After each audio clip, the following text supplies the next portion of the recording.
if we can replace the dragon summoning book with the custard book, that might be the way to deal with it, as it were, you know?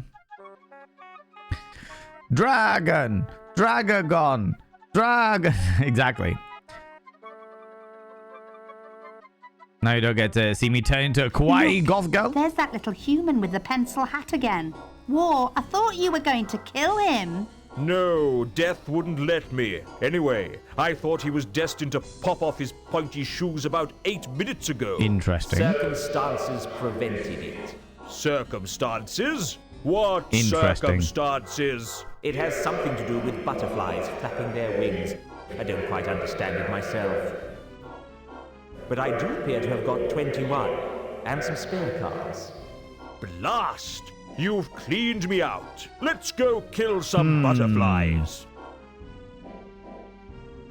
Am I bringing on the unending apocalypse because I have failed to do this? Shit. Right, okay. So we need to get...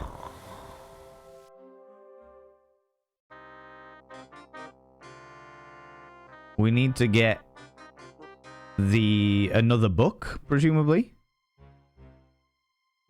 We'll just wait here for a minute because I know that he's going to come by. But we've got the book now. So he doesn't have the book. Right. Let's take the glass and get ready to listen at the drain pipe when the thief appears. Do you know what I mean? Summons custard. That's the only thing I can think. If I saw it correctly, the thief just... So the thief goes... If you take the book, the thief... If you don't take the book, the thief goes over and grabs the book. If you do take the book, the thief goes over and some little question marks appear above his head, and then he just sneaks off.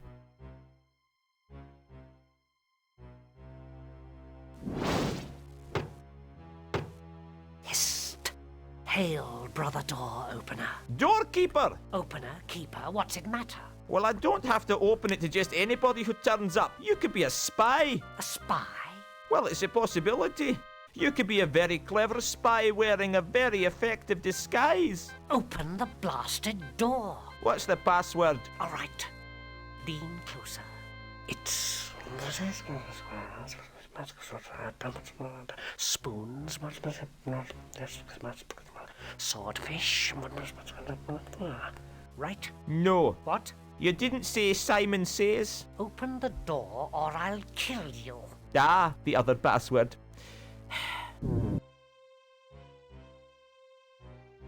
Okay. So that's exactly the same language that we get on the other one. Okay. Good question, friends. Good question. Because there's the empty space. I thought it was going to be this sparkling thing over here.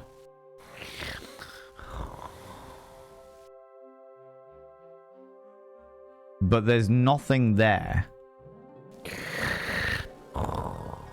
And even if we put the dragon book back in the space, we can't go back anyway because that just takes us to death, right?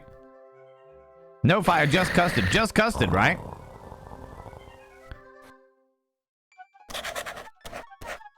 I might have triggered a bug. No.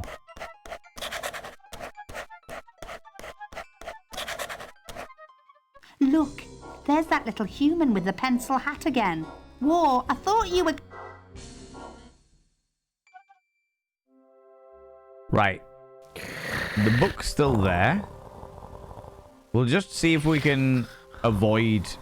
If we can wait for the thief to take the book and then try and get back through L-Space, then technically speaking, the timeline will realign again. Can it summon a packet of custard creams? God, I hope so. Bloody love custard creams. Bloody love custard creams.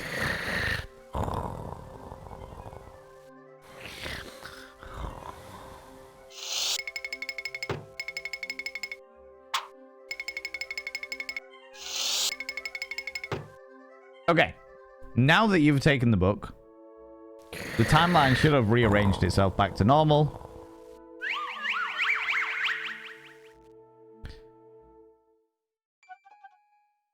And now we're back online.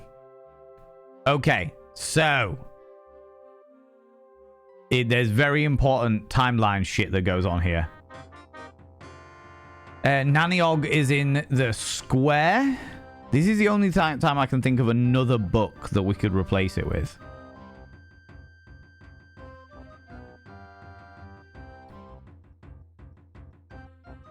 What's this then? Definitive Tome of Custard Compoundment? How much do you want for your love potion custard recipe book? Sorry, love, I could never part with that. It's my precious, so it is.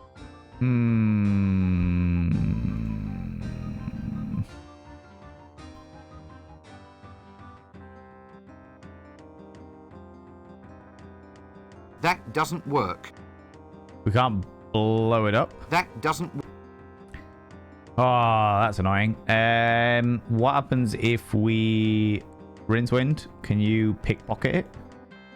That doesn't... That doesn't...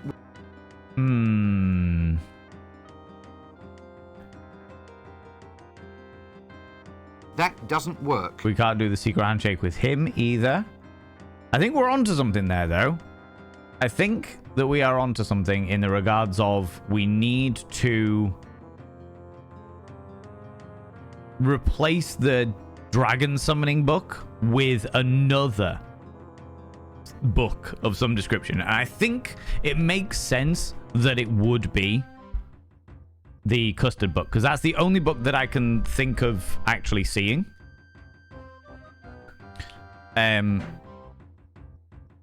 So that makes sense. That makes sense. But yeah, I feel like just hold on. Those embourbons are top tier biscuits. I do love some custard creams, I have to say. Which is interesting because I actually don't like custard. Not a big fan of the old custard, but I do love custard creams. Right. So can I I can't replace the book with another book. Can I replace it with this? That doesn't... No, of course not. Of course not, Valen. What the fuck were you thinking?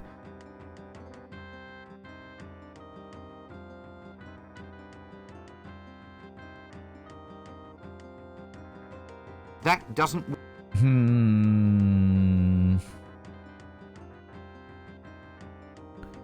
Nice day for selling your wares.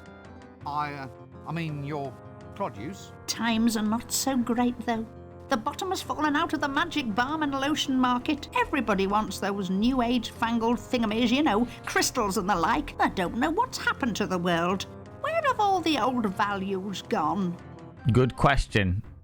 Okay, so crystals and the like. How's the cutest witch in town today? Go on, you're pulling my leg, love, so you hello. are. How could you tell? Then again, there's no harm in hoping, is there? Ooh, give us a kiss, love. Just a little one. Eek!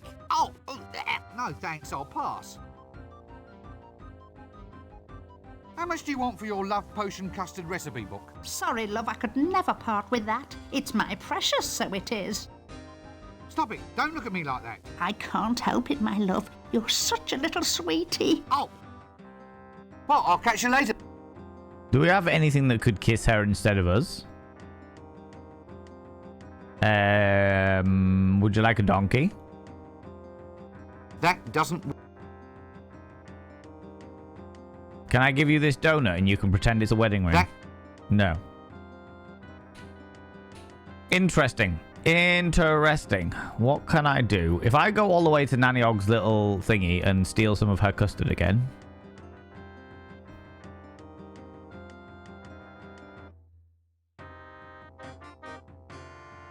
Getting warm. Amazing.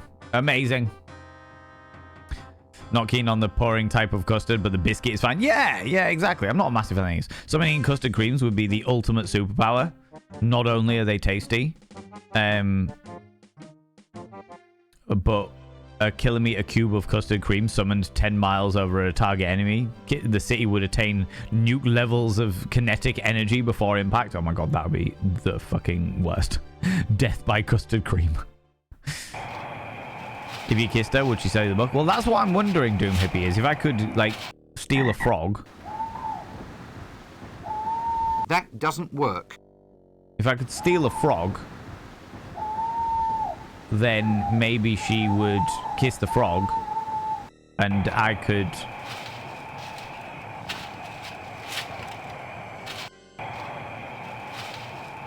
Oop. That reset. Then I could pretend it was me, and she would give me the custard book.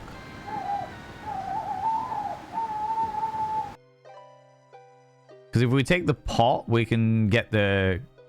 That doesn't work. Oh, we can't. That doesn't... Oh, we can no longer get the custard. I thought maybe we could get some of her love potion that custard. Doesn't... But apparently that is not something we can do. I'm gonna sneeze again. Ah, sneezy sneezies. Needs to be a thing in a game. What, a fucking 1 kilometer custard cream? Would you like a donkey? I know what the donkey is. But I need to, in order to get the donkey, I need to... Oh, wait. Was there crystals and stuff in here?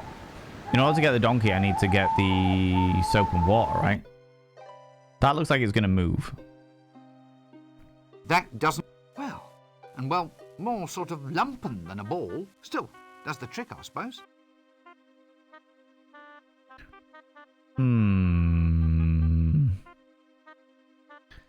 Let's hope it's not love custard. Aha! My trusty luggage. Indeed.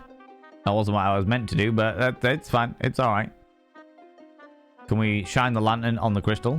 That doesn't... Fine, it doesn't work. Get it.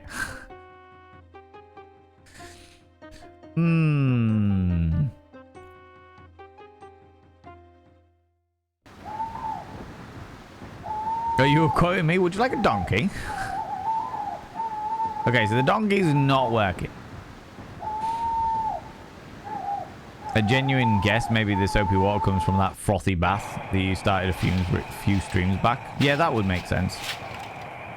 But I'd still need to go get a brush from somewhere. But do you know what? It's a potential. It's a possibility. We can go have a look. See if I can use the pot to get the water. Potentially. Max has terrified me with that one. Just a 1 kilometer custard cream. It was in the palace? The palace? Yeah. Okay. So we go into the palace. Into the palace. And then to the door, I believe.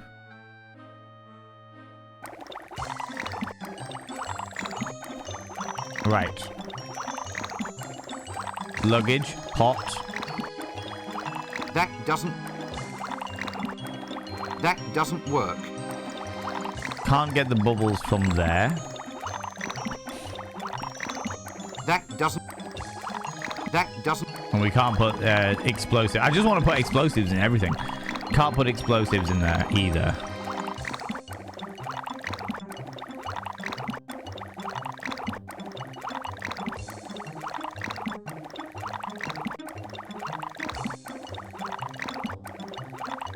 Queen? That doesn't... No, we can't make them all starchy and stiffened. It's over here. All it takes is one evil genius to have that knowledge and act on it. Like the secret of that person all along. 100% true. Ah, the jumbo size. Love those lampwicks.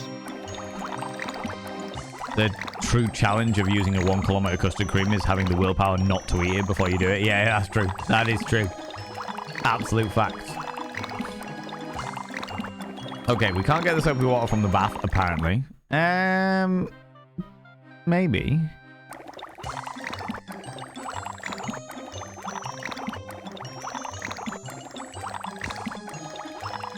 That doesn't work.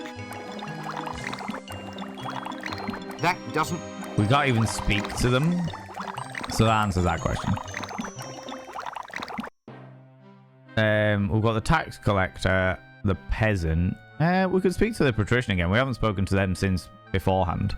Hasn't anyone anything to complain about except this dragon? Our data management system simply can't manage no, we the have. input We overflow. have. Data ma- That was the whole data management thing where the data management system is their torturers.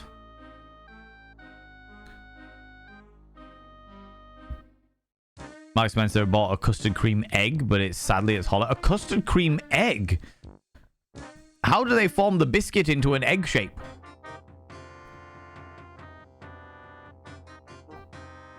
Okay, so let's work backwards. We need to replace the dragon summoning book with another book. The only other book that we can think of is the custard recipe book, which implies that it's going to be that one. And we know that the custard book is in the market stall in the square. How do we get that, though?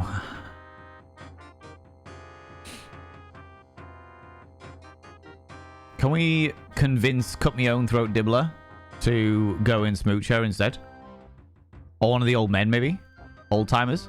Look, is he alright? Malaria. Malaria? He's got a poison dart sticking out of him. Just ignore him. Probably put it there himself to attract the girls. He probably likes it there. I'm sure he doesn't. Well, he'd complain if he didn't. Look, I don't mean to pry, but are you sure your friend's alright? Oh, bitten by a mosquito, that's what. Happened on a treasure hunt, I reckon. Yep. He'll be better after he's had a nice lie down.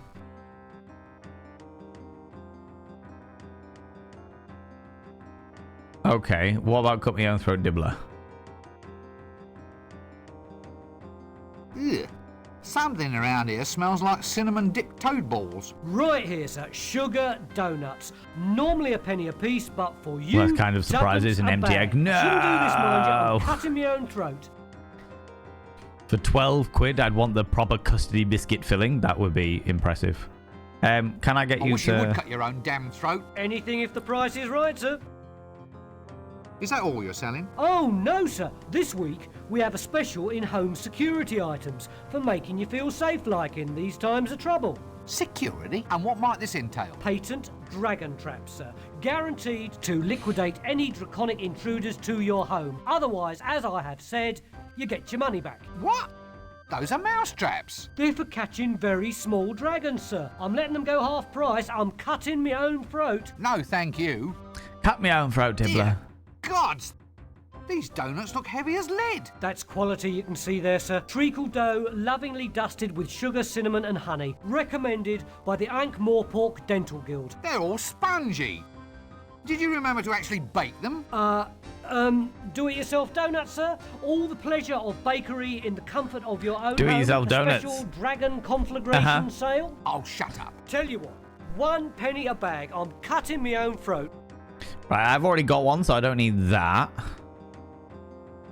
How do I get this custard book? Yes, it's a witch's stall, all right. I feel like I need to use something on the witch. Can I use the handshake on the witch? That doesn't work. No.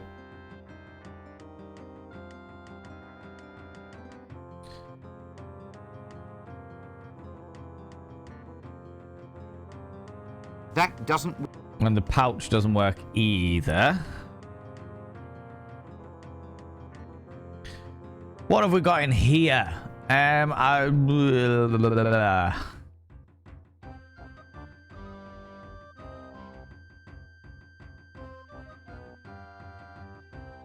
That doesn't. That doesn't. Can't set the stall on fire. Can we show her our bloomers? That doesn't. Barter a pair of bloomers for a That for a doesn't little work. custard book. Can't do the magic disappearing book trick with the sheet. No. Do you have any other books on you? No, the only book that I had was the one from the past, but I can't pick up the one from the past because I need the one from the future in order to exchange it out, right? How's it going, Wanderer Cripple? Hello, you cheeky devil. So I need to get this book in order to exchange it with the one in the past. I can pick up the one from the past, but I can't get to the future with it.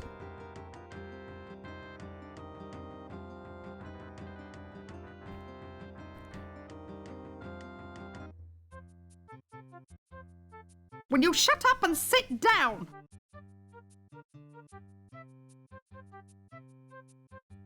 Yeah, we can't get back up to the trapdoor where Will there you might be shut up and some. sit down? No, I can't seem to do that. Vague, Trolls Weekly, Hovel Beautiful, Popular Siege Engineering. I hate waiting room magazines. They are pretty awful. I thought maybe I could exchange a magazine. Is there any other books that we can get from the library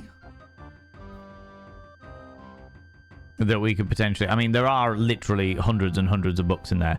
Is there any books that we can get from the library that we'll be able to exchange? That doesn't... That's where the dragon summoning book used to live.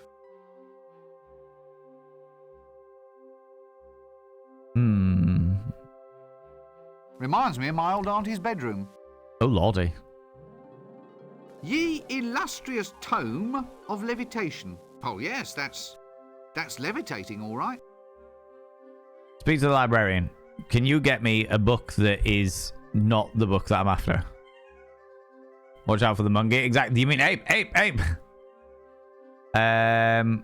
Lovely weather we're having. Ooh. Well, it could be worse. It could be raining cats and oh God, I've forgotten the word now. Cats and no, cats. Oh, don't rush me. Cats and dogs. That's it, dogs. You know, I bet you thought I was never going to make it through that without saying monkey. I'm still yet to hear anything negative about Terry Pratchett. Absolute icon. Yeah. Especially with everything that's coming out at the moment, Nauseum. Yeah, especially. How's it going, Double Dot? Hello, you cheeky devil. I have a vague clue. I'm confident doesn't give too much away. I'll take it. Tunakers. Haven't you got a comb or something? Well, I mean, if you are going to insist on running a major library, you should try to smarten yourself up a bit. You know, ape your betters. No, you can't catch me out there. I was too smart for you that time. I said ape, not monkey. Oh, blast! Did you get the number? Wise decision, Nauseum. Don't jinx it, dear God. Yeah. Don't know the game, just know the books. The books are absolutely amazing. But this game was written by Terry Pratchett, Double Dot. So it is that level of... This seems like a good... surreal. Do you know what I mean? So I can, Tunakers, I can steal the book before the thief gets it. I can do that. But I can't change... I can't go back to the future with that book. So my original plan was to go into the past, grab that book, come to the future,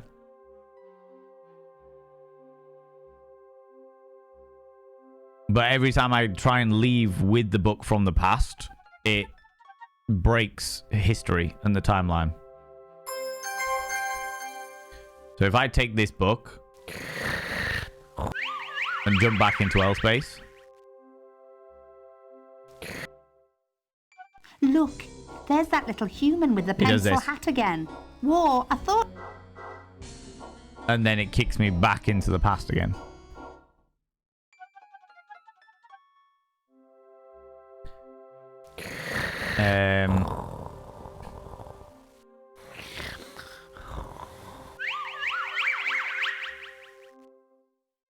Look. What? But I don't have the book anymore.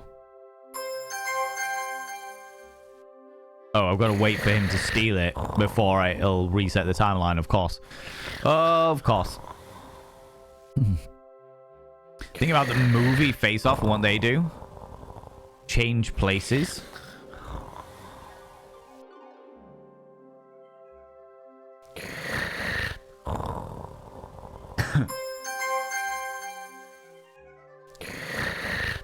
You mean like steal the book and then take his place? Did I steal the book? Yeah. I did steal the book. Okay, so I've got the luggage. Jump in there. I tried doing this before, but...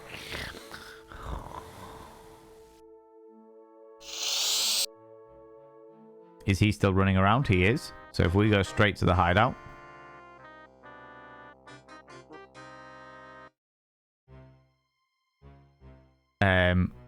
we do this.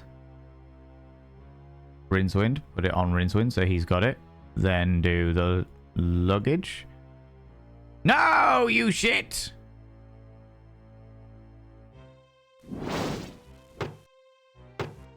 Hist. Hail, brother door opener.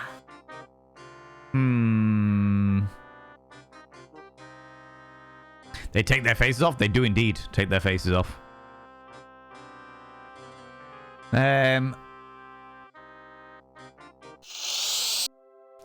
Right, let's go back and we'll break time and space again.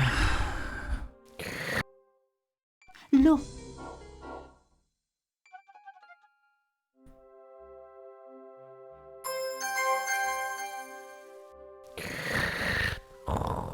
Right, we've got the book now.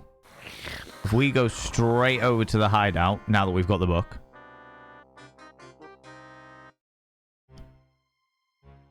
Would you like a hint because you were so close it hurts? Let me try this first and then I'll take one. We'll put the dragon book on Rincewind so that he's got it on him. We take the luggage, take the robe, and then put that on Rincewind.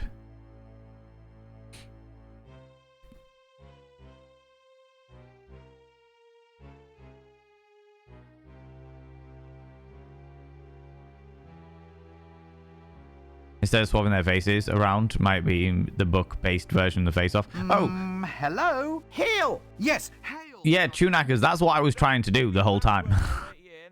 That's what I was trying to do the whole time. In order to... The only two books that I seem to be able to interact with are the custard book and this book. And I was like, right, I need to get the custard book in order to exchange its place with this book. So instead of summoning the dragon, they summon custard. I thought you were just telling me to do it the other way around and summon this book first. Hail, brothers! Hail!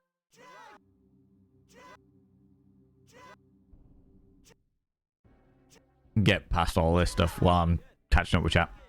I'm like, you lurk away now, ad nauseum. You lurk away even. So instead of swapping their faces, yeah, swap the... No, I get the fact that we've got to swap the books. But... Can you take the cover off the book? No. Not to my knowledge, anyway. You always do this? I do always do this. Because it makes sense in my brain. It makes sense in my brain. Nib's in pain watching this. Sembar cursed me with knowledge. I appreciate it. I appreciate your dedication to the cause, you know? So, me having the book doesn't change a fucking thing. Effectively. But that's okay. Yeah, Nibirin, that doesn't change a fucking thing. Evidently, that's not going to work. So I will take the mild hint that you were going to give me before in regards to whatever the fuck was going on there. Because I was on the right path. I know I was in the right path. Exchanging the custard book. Got to do this bit.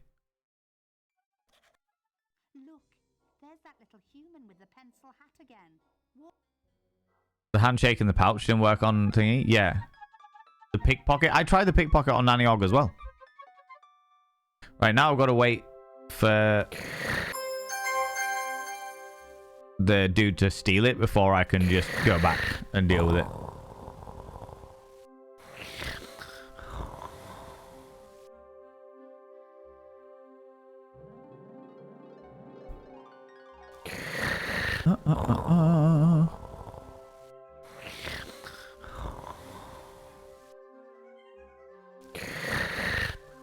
Okay, here we go.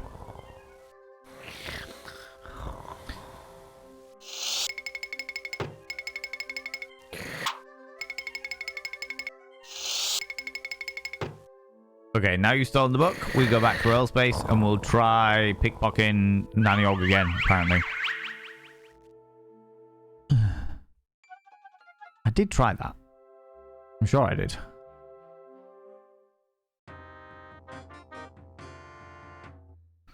Okay, let's go back through. Always be wary of pickpocketing Nanny Og. Anything you retrieve might turn out to be far less child appropriate. This is true. She is thirsty. Rincewind. Pickpocket. That doesn't work. That doesn't work. That doesn't work. Yeah, can't pickpocket her. Handshake. That doesn't work.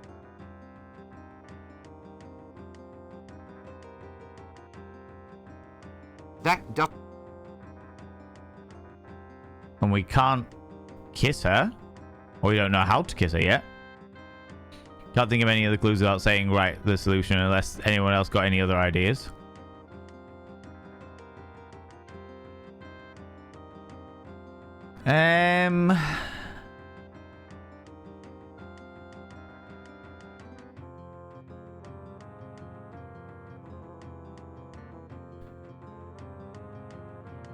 Her and Casanunda is one of your favorite romance stories, yeah?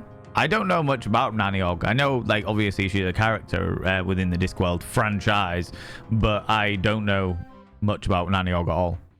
Nanny Og loves children to eat, or just...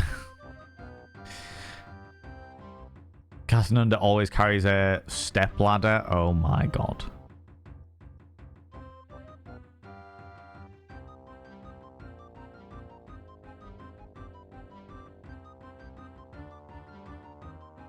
Give me 2 seconds, friends. What's this?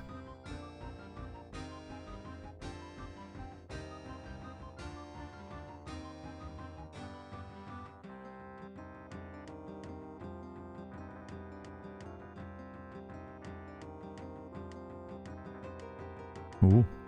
Okay. Casanunda as opposed to Casanova, because he's a dwarf. I get it. I've never heard that. I've never come across the character that. Do you know what I mean? Not to eat. She just loves hanging about with, like, loves entertaining children. Witches in Discworld are good people. Yeah, I did read Witches. Or one of the Witches novels. But I can't remember which one, but I did read them. Can I... That doesn't... tie her that up? Doesn't... No.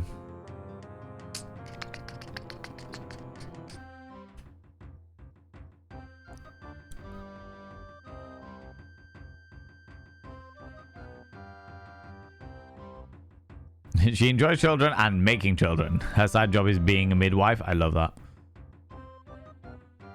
And will protect the hell out of them as well. Amazing. Love that. How's it going by Order of the Queen? How you doing?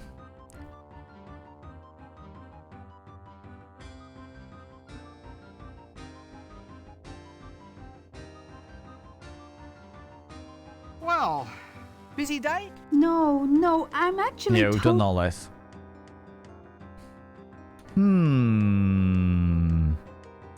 Can I convince her to go over and kiss the chef? Stop it. Don't look at me like that. I can't help it, my love. You're such a little sweetie. Oh. Well, I'll catch you later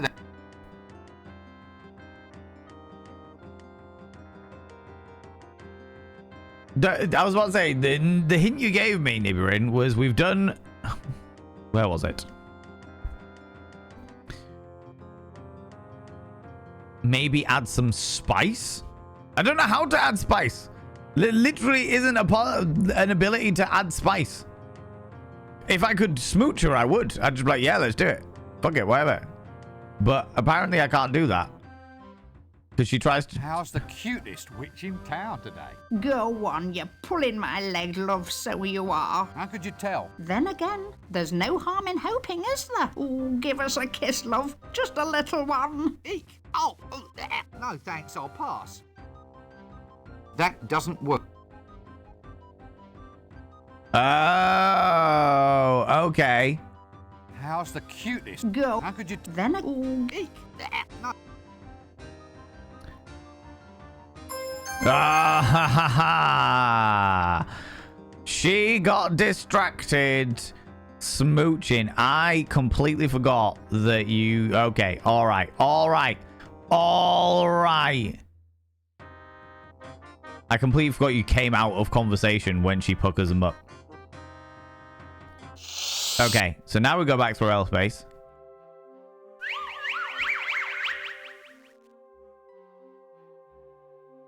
Pucker up, lovey.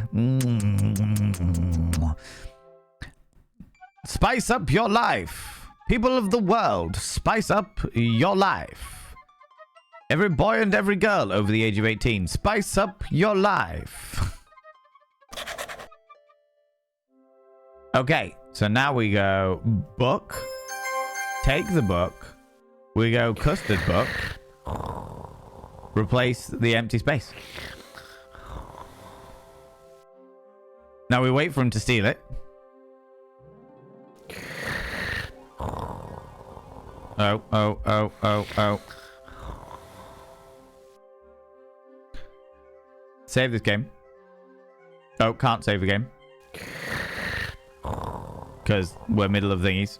Never mind. Too late. Too late now. Too late now.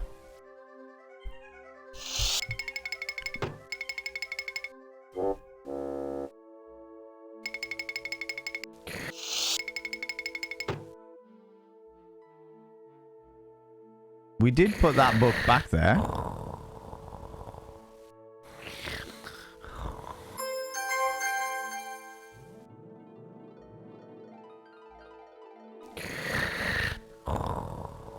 Huh?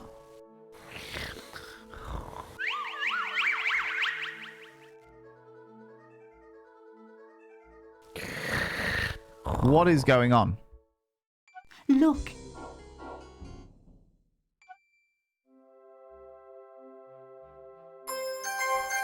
We take this book.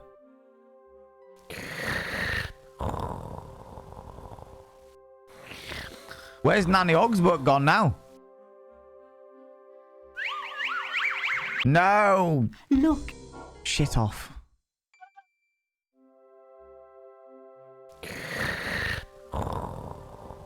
Nanny Og's book has gone.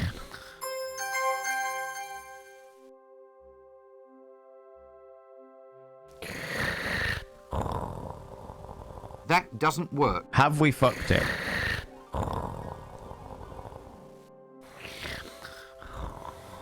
We've now got to wait for them to steal it so that I can go back and see if I can steal Nanny Og's book again. Because apparently it's reset itself weirdly. Steals the book.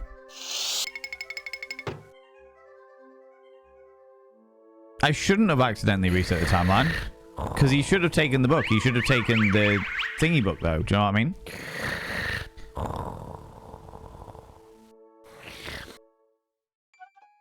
Right. So, if we go back... There's adverts on, friends, but don't worry. You're not missing anything, because we're just literally doing the same thing over and over again. Do you know what I mean? Aha! The custard book is back in action. Hello, give me a smooch. Go. How could you... Then again. Give. Oh, no, thank... Okay. I have the book.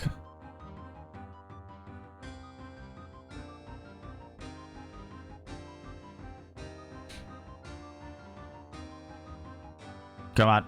Come on. Let's go. Back we go.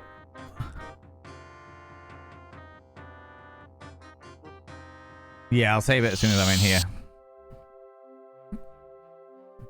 Save the game. Og's alive. No. If we're going to call it anything, we're going to call it Love Custard. We're going to call it Love Custard. You know? Well, give me 2 seconds, friend. Somebody's at the door. I'll leave you with this while we're waiting, because we're waiting for the ads to finish anyway. But give me 2 seconds. I won't be a second.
Bless him. It was my neighbor. I've got a neighbor who was in a bike accident when he was in his teenage years, and it's given him some brain damage. He's much older now. He's in his like 70s, I think. But it gave him brain damage when he was in this motorcycle accident when he was a late teenager. And he's a really, really nice guy, but he's... You all right, lads? You all right? Are you still playing? Because when I met him initially, I was in a band. He was like, "You still playing?" I've told him a good dozen times that the band is no longer together, but he doesn't remember any of those times. He only remembers that at one stage I told him I was in a band. So, so yeah, bless him. He's a really nice guy, but he was just knocking to ask about some stuff to do with his garden. You know, right? Let's jump back in. You know. You saved the game and I lost the game. Exactly, right? We all lose. Every stream we lose the game here. Right. Immediately. Book. Luggage. In here. Custard book. Out. Empty space.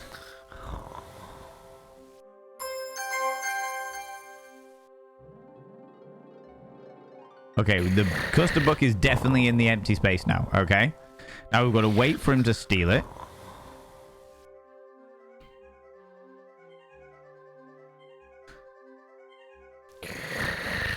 Here we go.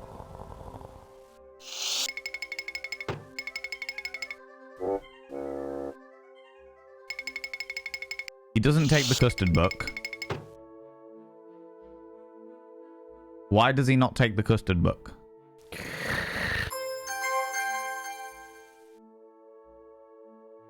Right.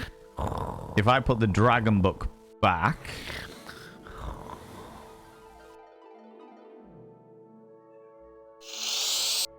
Then go to the hideout myself with the custard book?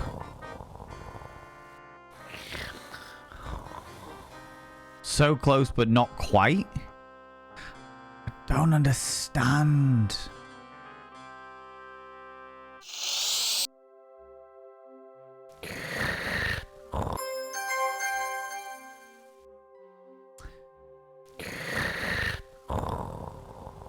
That doesn't work. That doesn't work. That doesn't work.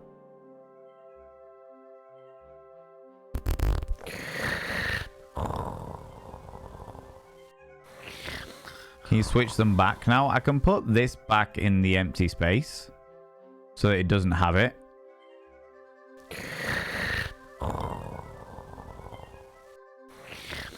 Why would he steal a book on custard? It's a dark place. I didn't think he was paying attention to what the cover looked like. He just knew where it was. You know what I mean? Has anyone made a joke about the bad dragon book yet?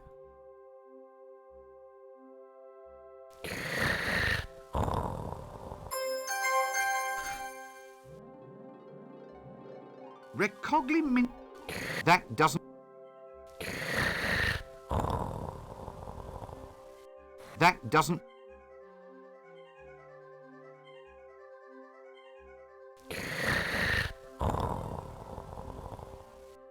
Obviously, you thought the custard book was into the book somehow. Well, that's what I'm thinking. But I don't know how to do that.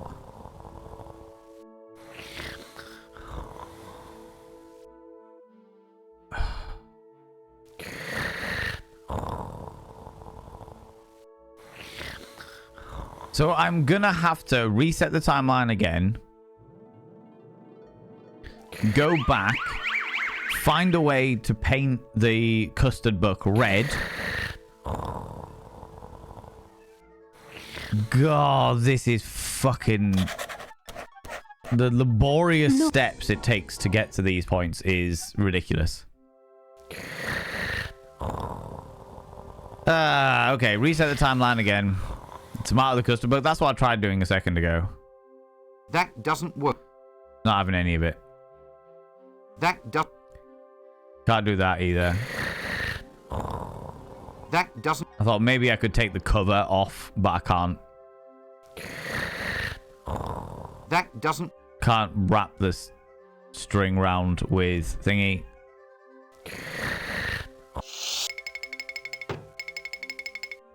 Use item with item is a thing in this game. Oh yeah, no, I get that. I just don't know what to use. We can combine items, yeah. My earring's falling out.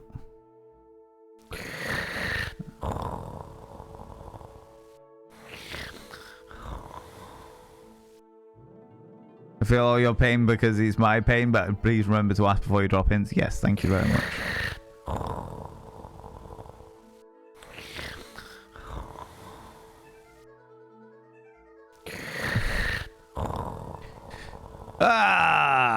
Right. The book with the book? Is it going to be that?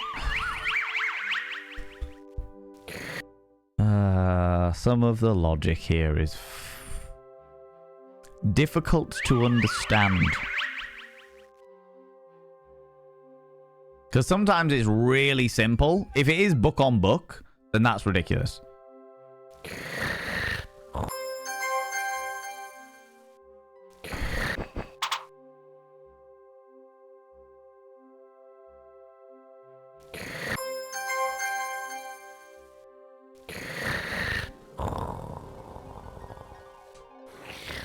Did I not do it in time? I didn't do it in time.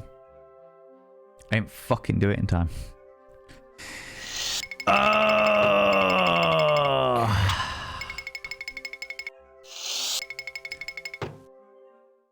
I'm making it too complicated. Because everything else in this game has been so unbelievably weird, surreal, and complicated. So in order to remove, I'm like, right, okay, how do I paint it red or whatever? Doorkeeper! God damn it. Keeper, what's it matter? Well, Yeah, get inside. Hail, brothers! Hail! Hail! Hail! Hail! Yay, right! Hail! Once again, we elucidated brethren of the sword are met. Once again, we shall weave the webs of power. For we know now that it is our destiny to rule this city. Ooh, chucky, chucky, chucky. Chucky, chucky! Hail! Yes. Once I thought it was my destiny to build a papier-mâché dinosaur in my bedroom. And then I thought it was my destiny to win the men's overland saxophone championships. But now, I I finally know that it is my destiny to rule Ankh-Morpork. Here, what about us then? In company with these, my loyal loyal comrades. A new age shall dawn, my friends. Hail! An age of power and majesty. Hail! An age of freedom, without indoor plumbing and the job losses it entails. Hail! A world where a man can carry out his legitimate wealth redistribution business without worrying about quotas. Hail! Where cheap replastering will be outlawed in favour of major structural reinforcement. Yay! A place where low mackerel sales will be a thing of the past. And compulsory smoke-flue cleanliness will be rigorously enforced. Hail! Brother Brigwit, Brother Broom, bring the tome. Now, for the spell of power. I'm gonna bring out the components of the potion. Here we go. Brother Lightfinger. Yes, Brother Chuckles. Oh, the dark spirits of the universe. With this bowl, we do consecrate and so forth. Except now, these Eggs. eggs and this measure of corn flour. Are you sure? As we consign the potion to the flames, boil and burn, blaze and bubble. Wait. It says here to simmer at low temperature for 15 minutes. Good grief. What the hell's going on? What exactly are we making? Oh, God. Oh. Have I ever told you how attractive I find you? Oh, Chucky! Oh, God. Wham, wham, wham, wow.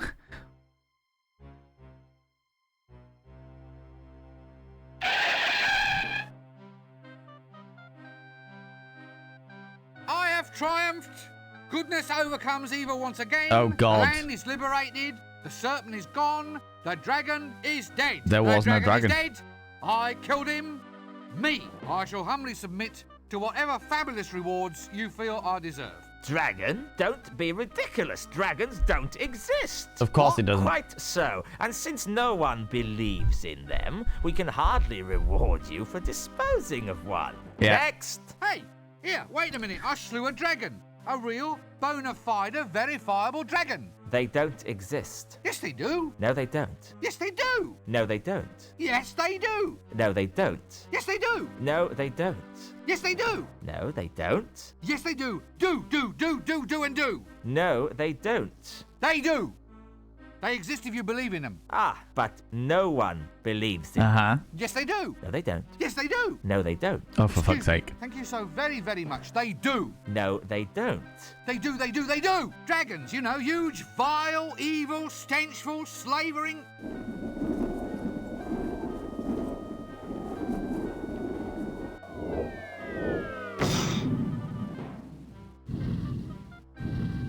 Ahem.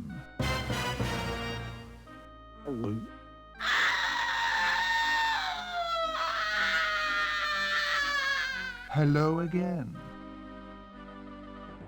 Oh, God. Well, when I say believe, of course I meant had heard rumours, unsubstantiated. Yes, well, now I'm back. There's a few matters to attend to. Oh, God.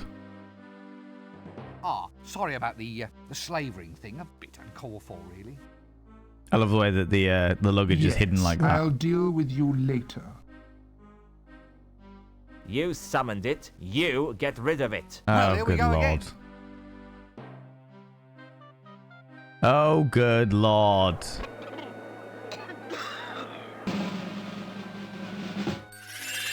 Act 3. The luggage is going into hiding? Yeah, I know. You're all guards, custodians of the law, gods help us. What do you think makes a hero? Well, a true hero doesn't know he's a hero, does he? I mean, it's all relative. How do you mean relative? It's like maybe you ought to get a relative to fight the dragon. Oh, that's clever. I wish I'd thought of that. Ah, you've got to be at least a corporal to have tactical ideas like that. Oh, good grief. Look, all I want to know is... Have you got spare relatives, sir? Well, I have an aunt. There you are then. Case closed. She's nearly 80. Better than wasting a younger person then? Yeah, because the dragon will eat anyone. Right. Right. Look, we're getting sidetracked. How can I tell if someone's a proper hero? Well, a hero always knows what to do next. Does she? Who? His aunt. His aunt's gonna fight the dragon? Oh, for Let's fuck's hear sake. it for a brave old lady. Shut up about my aunt. My aunt's not fighting the dragon. I need a proper hero. You said your aunt was a hero. Didn't he say that? Corporal Nobbs, he said his aunt was a hero. I heard him. Oh, I'd be proud of her if I was him. Look, let's not start that again. How do you actually recognise a hero? They've got a birthmark. Means they're a king or wasn't he? All heroes do. That's what makes them heroes. Has your aunt got one? Have you ever asked? How often do you write to her these days? What do you brave soldiers... Fucking hell. Brave soldiers... know about dragon slaying? I mean, what kind of chance would someone like me have against a dragon? Listen, mate. The odds of killing a dragon must be 1,000,000 to 1. You'd have to be a hero. So what are the odds of someone like me finding everything a hero has to have? What? Forget it, mate. The odds of you finding all that stuff would be... 1,000,000 to 1? Yeah, that's it.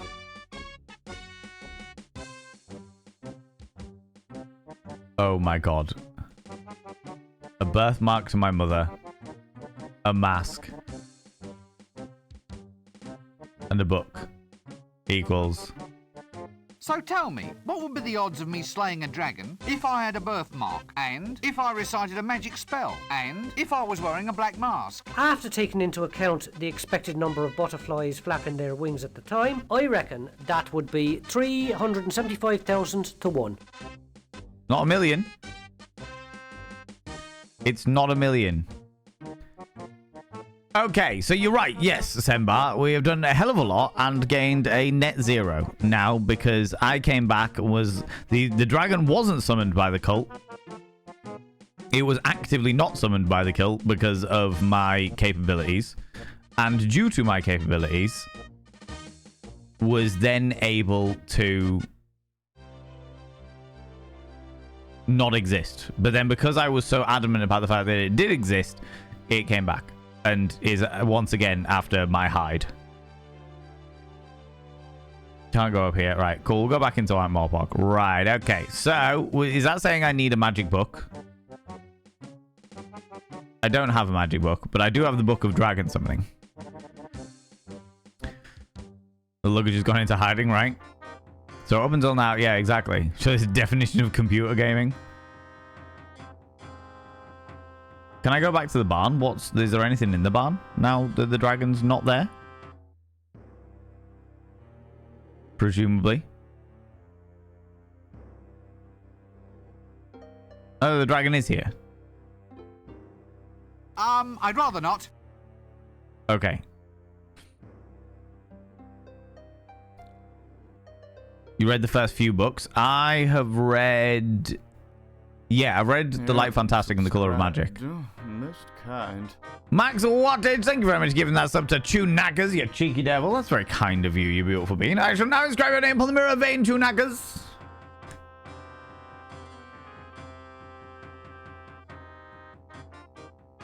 By having your name upon the mirror vein, it means you get access to my personal Snapchat, not a bum Snapchat, you cheeky devil. And of course, you get access to all the sexy little emotes. But the most important thing is you got to roll over every morning, look in the mirror. Oh, God, I look rough. But goddamn, do I make rough look good. Ooh, sexy. Ooh, yes, meow, you know? You know, you cheeky devil, you. Okay. So we need to go and become a hero. Can I share something that is mentioned in several times in the books? I think the game assumes you would remember / know. Yes, please, by all means. Oh, not this again. Clear off, you. Every time you come around, you start trouble. Oh, me? Okay, so I can't get back in the palace to see the hole that the dragon made.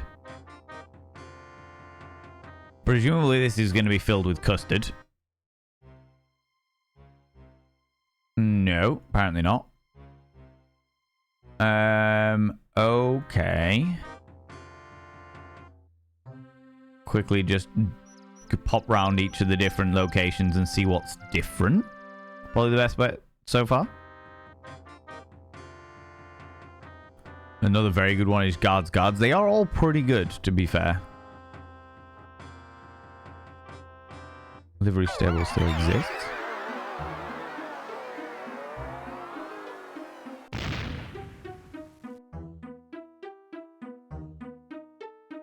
Oh.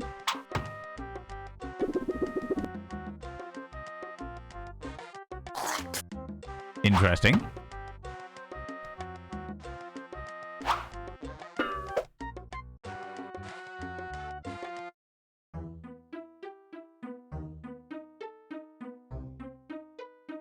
Are we stealing another set of ladders?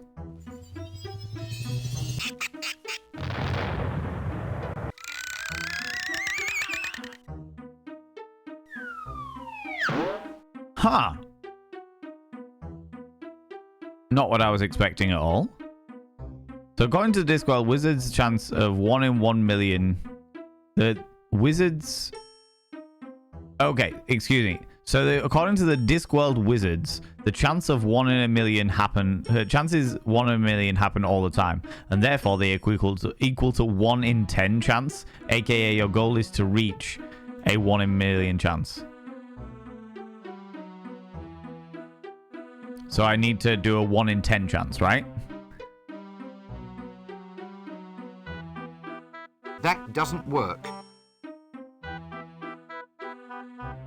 Can we now go over here then? Let's keep track of that. That doesn't... Okay, so I can't get rid of that now, but I also can't close, like, steal it? Interesting. How's it going, Duchess Demona? How you doing? Okay, so I've got to get a 1 in 10 chance. I see.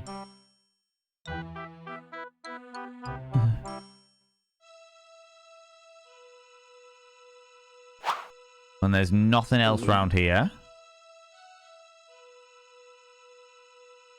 Okay.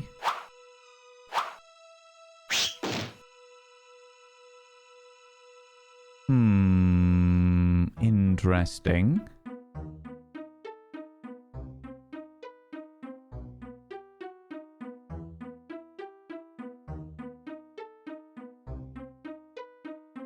Fair enough. Get as convoluted as possible without overdoing it. That is the entirety of Discworld, for sure. For sure. So I can't take the second ladder. And I've got a ladder with a bra on the end of it. Okay. How's it going, Shade? How you doing, you cheeky devil? Okay, we've done all that. Can we... What's now in the dude's shop? The Swimney Cheap? The chimney sweep is no longer there.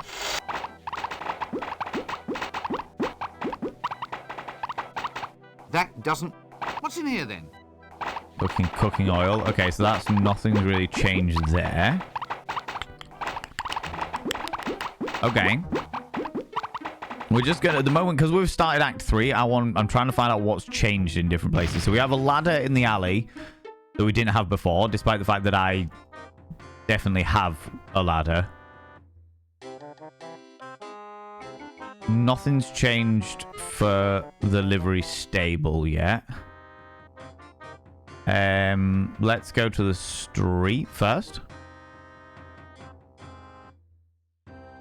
Oh, you've lost an arm as well? Arms for the poor, sir? Oh, no. This time you've gone too far. I do have status now, sir. Oh, God, you have status, but you don't have any limbs. Is it helping business? Oh, yes, sir. The money's just rolling in. Aren't you afraid someone will take it? No, sir. No one would attack an unarmed man. Literally, right? Literally. I'm going to take it. You're a loony. Oh, for heaven's sake. How did you get the second arm off? Wasn't easy, sir. Wasn't easy? It's a damn miracle. That's not quite what I meant. But, sir, there's a fortune to be made in the limb loss market these days. Oh, my God. It saves on housing, sir. I don't need high ceilings anymore. You don't need doorknobs either. There you are, sir. Now you're getting the idea. Look, just don't cut anything else off. Well, actually, sir... I just don't want to hear about it. Right, you are then. Can we take his coin? No? Alright. Alright, fine. It's only a flesh wound. Only a flesh wound. Okay. We've got a little book. Funny sort of appointment book. Nice big pages, though. The Secrets of Forbidden Confectionery, Volume 3, Love Custard... Okay, so we've got the custard book, but it's no longer the custard book. It's actually the dragon book in the custard wrapping. The custard cover. Right.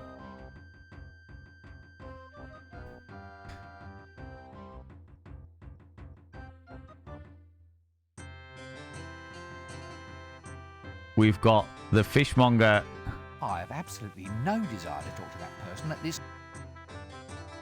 Can I tie up the octopus and get the octopus again? The fact that the octopus is back here again means that I feel like I'm going to need to keep it. He also has an eel for a belt now. An eel for a belt.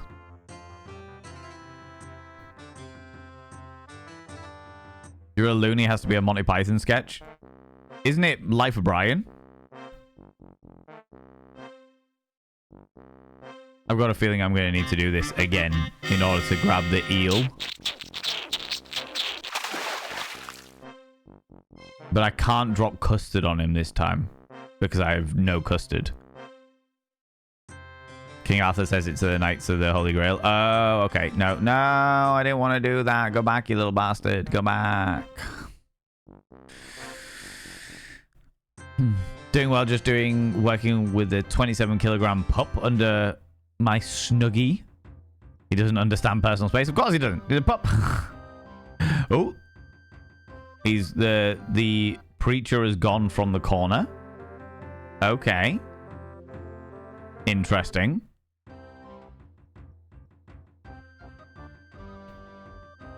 What else has changed? Anything in the toy shop? Grabbing the eel, are you? That's the plan. That is the plan. Oh, we've got new toys that we can steal. We have a dinosaur. A green stuffed lizardy thing. A green stuffed lizardy thing. Ah, prime knickknacks. Soft toy dinosaurs. Right, okay. Amazing. We've got that now. Let's move on to the next thing. We can't go to the palace, but we can go to the drum. We can go to the square as well, to be fair. Custard, is that what we're calling it now? It's called custard. Putting custard on the octopus to make it even more chaotic, you know? The eel and the custard was too easy. What is this? That doesn't... Clatchian cactus juice with something wriggling inside. I want the Clatchian cactus juice, Do you please. get any heroes in here? Oh, I hate them. Always in here, flexing their muscles, strutting about in their posing pouches. Love that. Posing pouches? Yeah, God knows what they keep in them. Can I have a Barkeep, drink? a drink. Clatchian cactus juice. Hang on, sir. I'll just have a look. Yes? Sorry, sir. Just increasing the dramatic tension.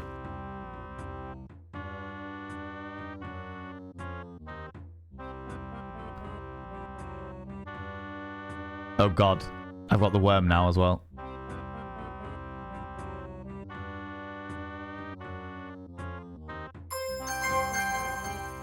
And I've got a drunk worm.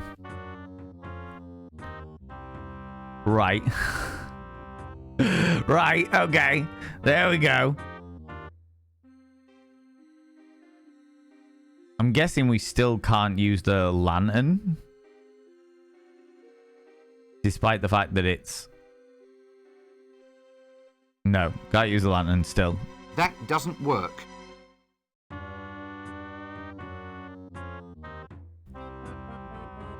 The way he goes makes you think where the cactus juice came from. Yeah, it definitely does. Okay, so there's nothing new in here, but we've got the cactus juice. Or we got the worm from the Clatchian cactus juice. He's gone. So that the other dude has disappeared now. Right. Let's go to the square. And check out what's different in the square now. The Clatchian cactus juice. Oh. It's him. What's his face? The hero. Him? A hero? Interesting. I still say you're wrong. It's hundreds to one that a little wimp like him could take out a dragon. Hundreds to one? Okay. So we went down from 1,000,000 to 1 to 375,000 to 1 to hundreds to 1. Okay.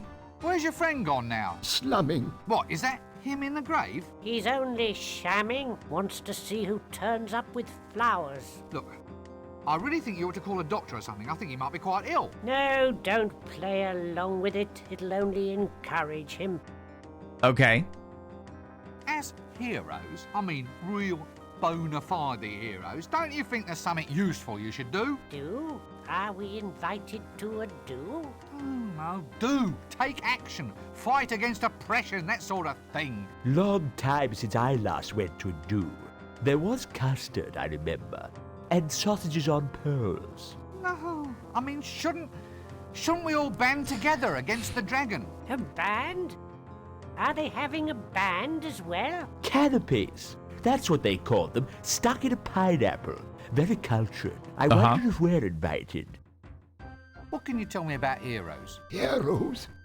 Can we tell you about heroes or what? Yes, indeedy. Can we what? What? Tell him about heroes. Oh, yes, heroes. Well, the Sausages first on thing poles, your yeah. potential hero must do. That's where I keep my is sausage. Look right. Can't have shoddy-looking heroes, can we? No, indeedy. No. The most important thing for your aspiring hero is a posing pouch. Just the thing for attracting young maidens. A posing pouch. Yes, indeedy. Oh, indeedy me. The bigger the better. That's what I always say. He wasn't dead. Just ignore him. He's not actually dead. He's faking it I really do for think we ought flowers. to get organised about this dragon. Quite right. Absolutely. But I told him you won't find one around here. The city's built on loam, you see. You've got to go up to the mountains to find them. Fine, what? What are you talking about this time? Rocks. You need a rock. A rock and some bombs. Or stocks. I've got some 10% stocks in a company somewhere. What? Can't say I want a dragon to eat them, though. Yeah, no sharecropping here. A virgin tied to a rock with bonds. You have to have it. It's tradition. Why is tradition so important? Because human beings are essentially repetitive creatures. Okay. Why? Because human beings are essentially repetitive creatures. Why? Oh my Because God. human beings are essentially repetitive creatures. Why? Because human beings are essentially repetitive creatures. Why? Because human beings are essentially repetitive creatures. I'll give in. You've got more practice at this than me. Oh, you don't get to my age without being open to old ideas. Oh my God. Oh my God. Well, excuse me, I think there's someone calling me. Bloody hell. Ooh, what's going on with the shingle? The art of signposting is apparently long, long dead. That doesn't... So this is no longer... Okay. That was no longer the... We'll take an egg. Oh. Oh, no. No. Not the mouse. Oh, a snake. There was a snake in the egg. So we've got a snake, a worm, a dinosaur, and a donkey. Right. Can we take an egg as well? We can also take an egg. All right. What's Dibbler selling us this time? Again. What are you selling this time? Weight loss, sir? I beg your pardon? Feeling like a bucket of lard, sir? Like the proverbial ambulatory what's name? Whale? Look, what my are you God. selling this time? Just get it over with. It's the liposuction weight loss program, sir. Guaranteed to turn a hippo into a nymph in just 1 year or your money back. Let me guess. You're proposing using leeches to suck out someone's fat. Beauty can be yours while you wait, sir. But the leech is a hematoparasite. What, sir? It drinks blood. It doesn't gobble up cellulite. A little leech can't make you lose any weight. Depends how much blood it takes, sir. You'd be surprised. It's all guaranteed. Lose weight in 1 year or your money back. Here, A year's have worth of leaflet. leeches? It says here that the management reserves the right to define 1 year according to any local calendar it sees fit. That's right, sir. But the Trumelian calendar year is 311 months long. Really, sir? Well, look, seeing as how you're a friend, I'll do you a discount. I'm cutting my own throat, but... Look, I don't need a weight loss system. Have you thought about the future, sir? I mean, you could remove weight now and store it for use in the future. Could cut down on grocery bills, sir. No, I don't think that's very practical. Well, our medical practice now offers a variety of other services and cures, sir. I've got wart treatments, rheumatism. Here's a potion guaranteed to cure blindness. But I'm not blind. You see, sir?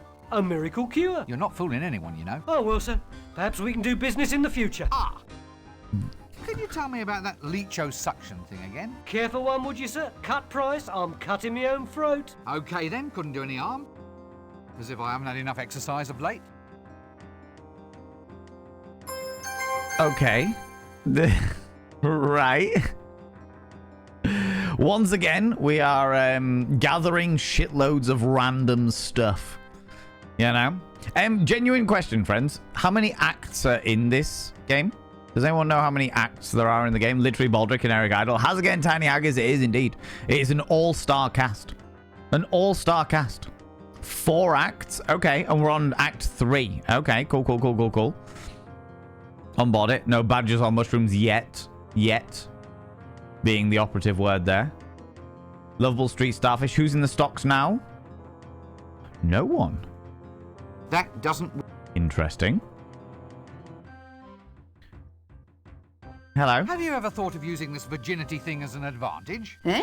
Oh, as a virgin, I mean. Have you ever thought about the career possibilities of being, say, for instance, tied to a rock? Oh, I don't actually qualify anymore. What? Did someone finally best you in combat? Well, I never. At Tiddlywinks, actually. Tiddlywinks? Well, the goddess and me, we finally reached this understanding. Oh, blast! And I'm good at Tiddlywinks. But you are celibate. You're a wizard. You're a wizard. So what's up in the mayhem department today? Well, funny you should say that. Business is taking a very odd turn. Okay. I did what you said, issued certificates of lustful intent, and it worked quite well. But then some fellows began transferring them. You know, saying I couldn't hit them because they'd passed the certificate on to someone else. Turns out they were cancelling people's debts if they took the note off their hands as a favour. I've had to get all formal now, stipulate the meaning of the notes in full. Oh my The issuer God. promises to redeem this note for 1 punch in the face.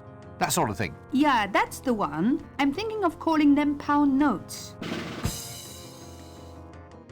Oh my fucking God. Really? Really? How's it getting taken? Hello, you cheeky devil. Doing all right. Doing all right. All things considered with the stuff that's going on with the world at the moment, doing all right. How's it going, Mr. and Mrs. Crafting? Hello, you cheeky devils. You seem a likely candidate to ask. What do you know about heroes? Heroes? Well, let me see. I think I killed a few the other day. Well, I say I killed, I just do the holes. They usually die all by themselves. No point blaming me.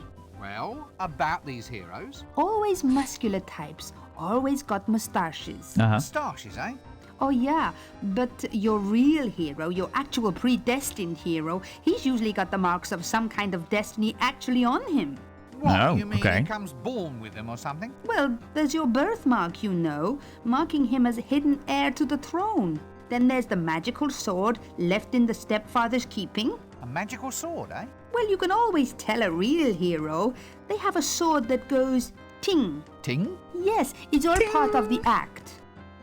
Okay, interesting. Learning more about heroes. We're good. Look, I'd really appreciate some help with this rotten dragon. You don't think you could, like, Yes? help? I mean, if it's not too much trouble, pardon me for asking and all. Well, I don't really think I can. Of course Oh, not. but why, for Offler's sake? Well, it's the flames, you see. The goddess Mothra kind of requires us to dance around them and then smack our heads against a wall. It's a very well-regarded ritual. Right, Oh, really? okay. Yeah. What with the dragon flame aspect of things, I can't see as I'd be much help. Look, Don't they have any other gods out there in the hublands that you can worship? Well, there is Friggamon, the snow god. Fine. Well, why don't you switch to worshipping him then? What? Would you want to walk around in the frost in this outfit? You have a point there, you know. Possibly Fair. too.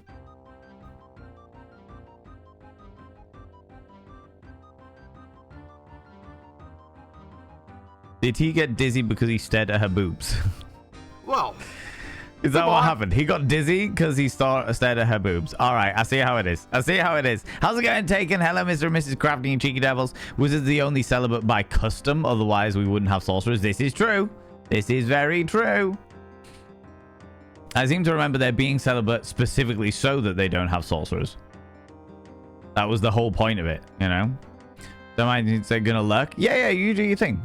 That is perfectly fine, Mr. and Mrs. Crafton. You do your thing. Ting! Exactly. Nothing wrong with an active imagination. This is true. I have absolutely no desire to talk to that person. Okay, so we don't want to be talking to the lovable street starfish. We'll check out the custard machine. The Custard King. A paper bag of leeches. Of course it is. That doesn't work. We can't fill our pot from the spigot.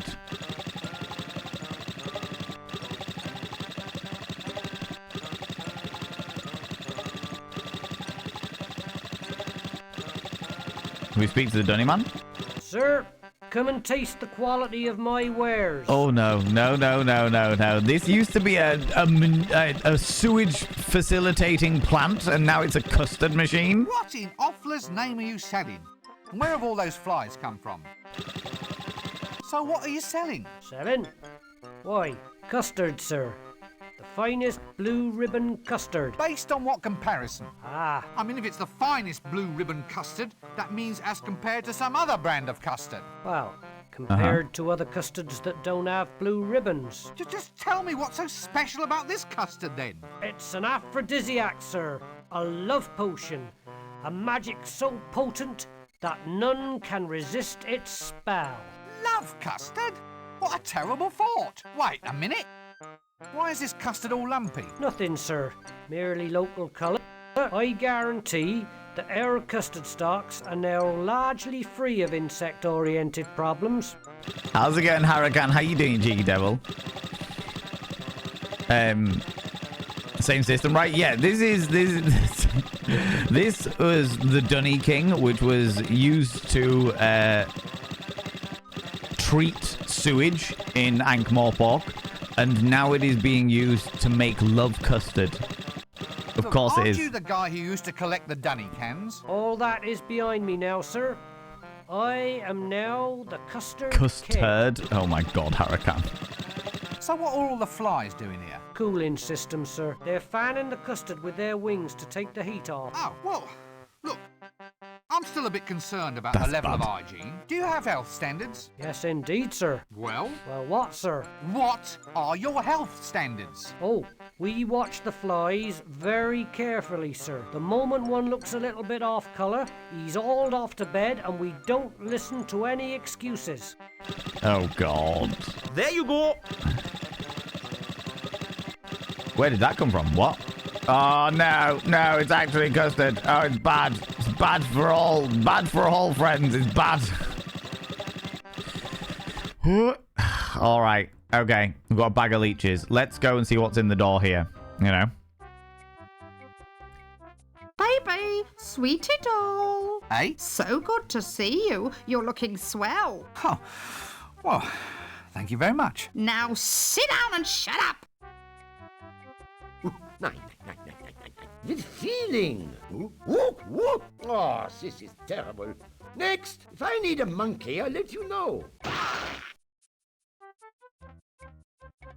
I wouldn't say they were extracting love custard. They are, the flies are there to cool down the love custard. You know, make it more room temperature-esque. Get love custard anytime, have rump times in my house. Exactly, right? Is there magazines here?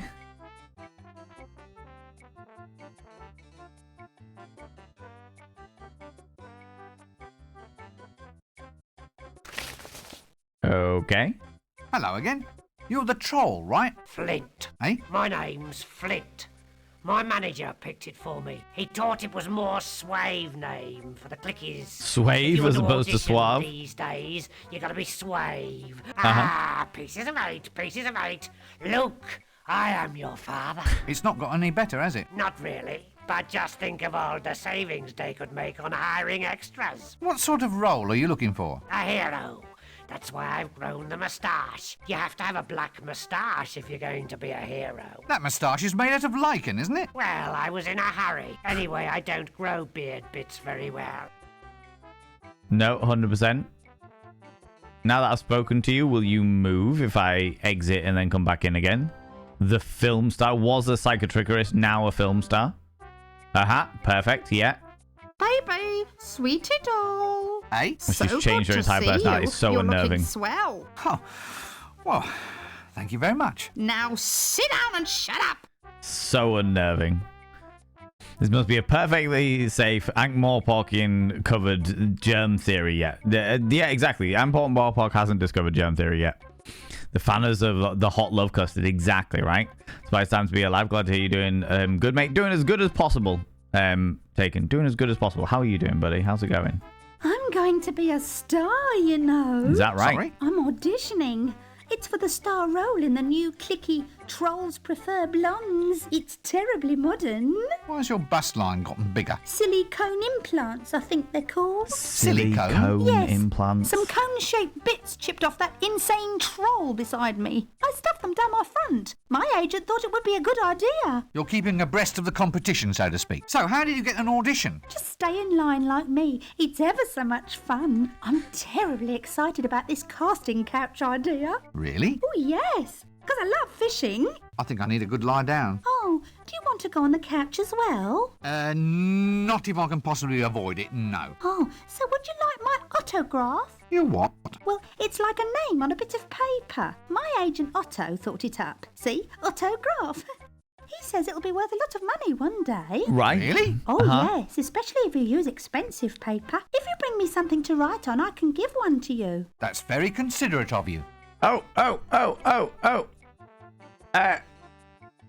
If I take the feather and mix That it doesn't work. with the appointment book, I can't do that. Okay, but can I... the appointment book.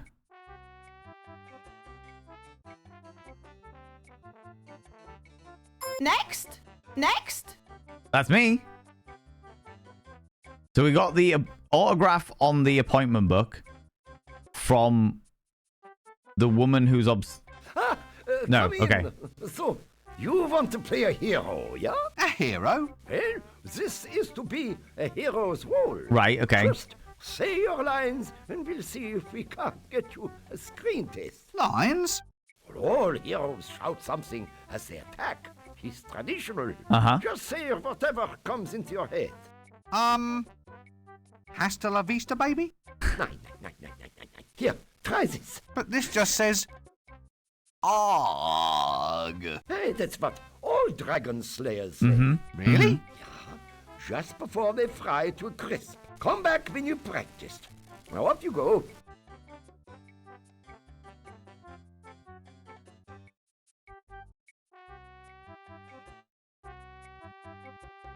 Right. Oh, she's changed back.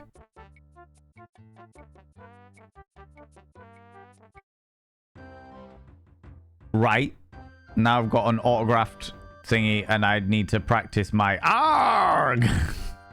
Casting couch, like casting a fishing line. Oh my god. Oh my god. She sounds like Dippy Linda from Storage Hunters. I do not know that film well enough to know who Dippy Linda is. Watch Valen's green mustache stream. Remember, like and subscribe. Fucking hell. This is getting worse, friends. Infinitely worse. Oh my god.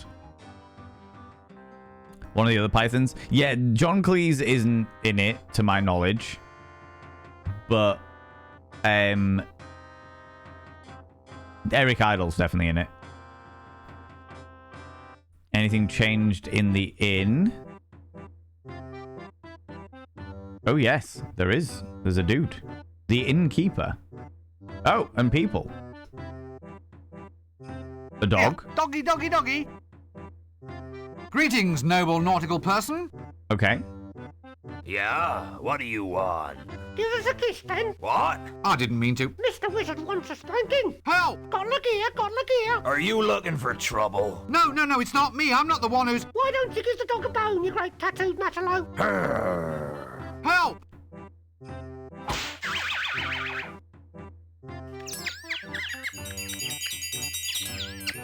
Did anyone get the number of that donkey cart?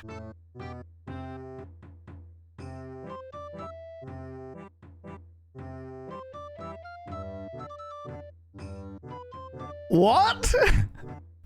What just happened? Oh, fucking hell. The man is a puppet. You can tell by his chin. The man is a puppet. And the dog just stuck his paw up my anus and used me as a ventriloquist doll. What the actual fuck? Haven't I seen you somewhere before? My twin brother runs the mended drum. The mended drum. Good looks must run in a family. Haven't I seen you somewhere? Is that? Oh, good. Hey, man. Have you heard about my dog? Gaspo, the wonder dog. Oh, go drink a bottle of gear. Oh, my dog. My wonderful dog. A beautiful dog it is indeed. Beautiful? Care for a bottle of gear?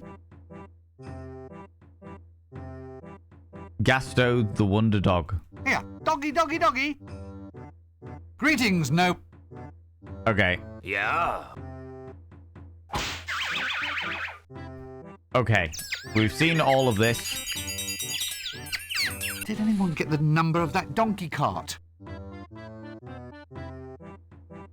Good lord. Right. Okay. Not what I was expecting, but okay. Oh my god. Wurzel Gummidge? John Pertwee is one of them.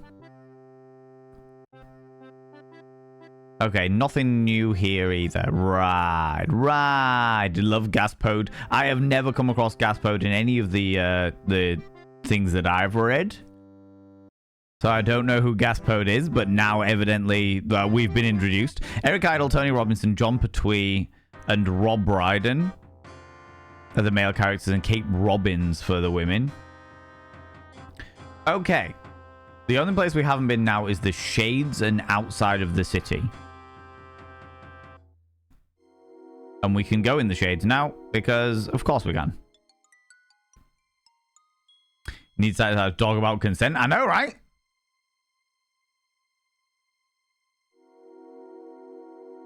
So we'll go further down. There's still a scorch mark, which means that the timeline hasn't changed that. The mural... This isn't black paint. It's ash. I wonder where that mason went. Good question.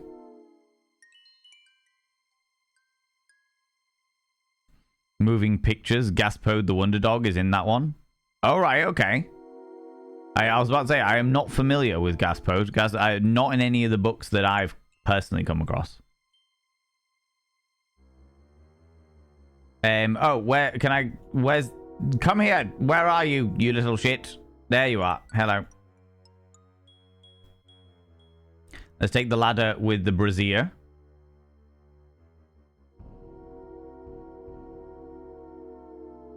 And we can go into the hovel now. Anything new over here? A bag. And in the bag is a knife. We now have the knife. Which I'm not sure is a good thing or a bad thing. Ah, a bag of thieves' tools. Yeah, let's leave. We've just stolen the knife from the thief. That's fine. That's all right. That's okay. But we'll take the ladder with us.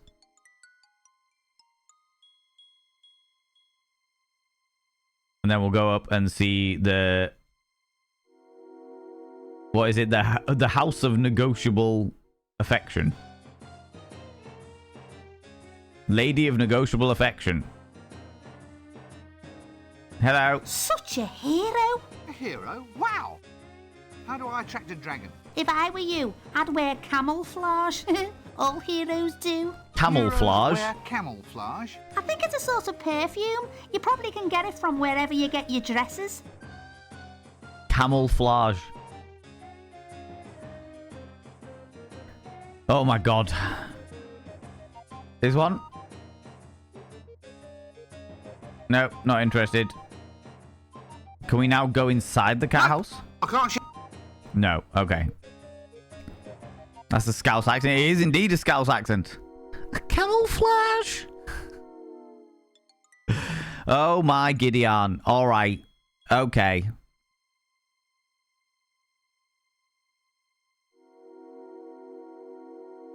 Guest Pod is a number of the watch books as well. As in the watch.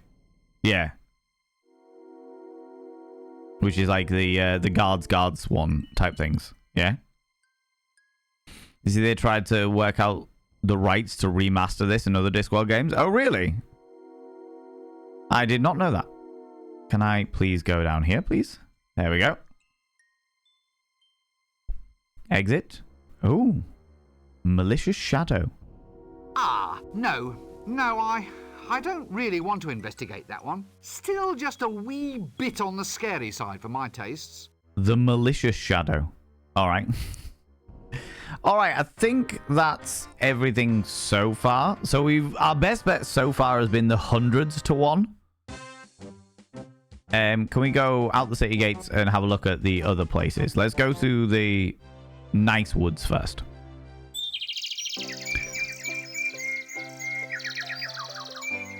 Terry's daughter's involved. Oh, in the remakes of these games. Hey, Barbara. There you are. She's forgotten about me. If only she would come.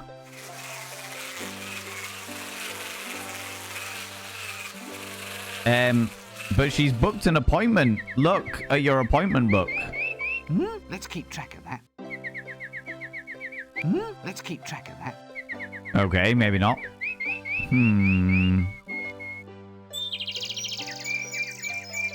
All right. You're still here after all this time. Even though your delightful lady is now attempting to be a clicker star. Oh, the mountains are all covered in snow now? Were they this color before? I don't remember them being this color before.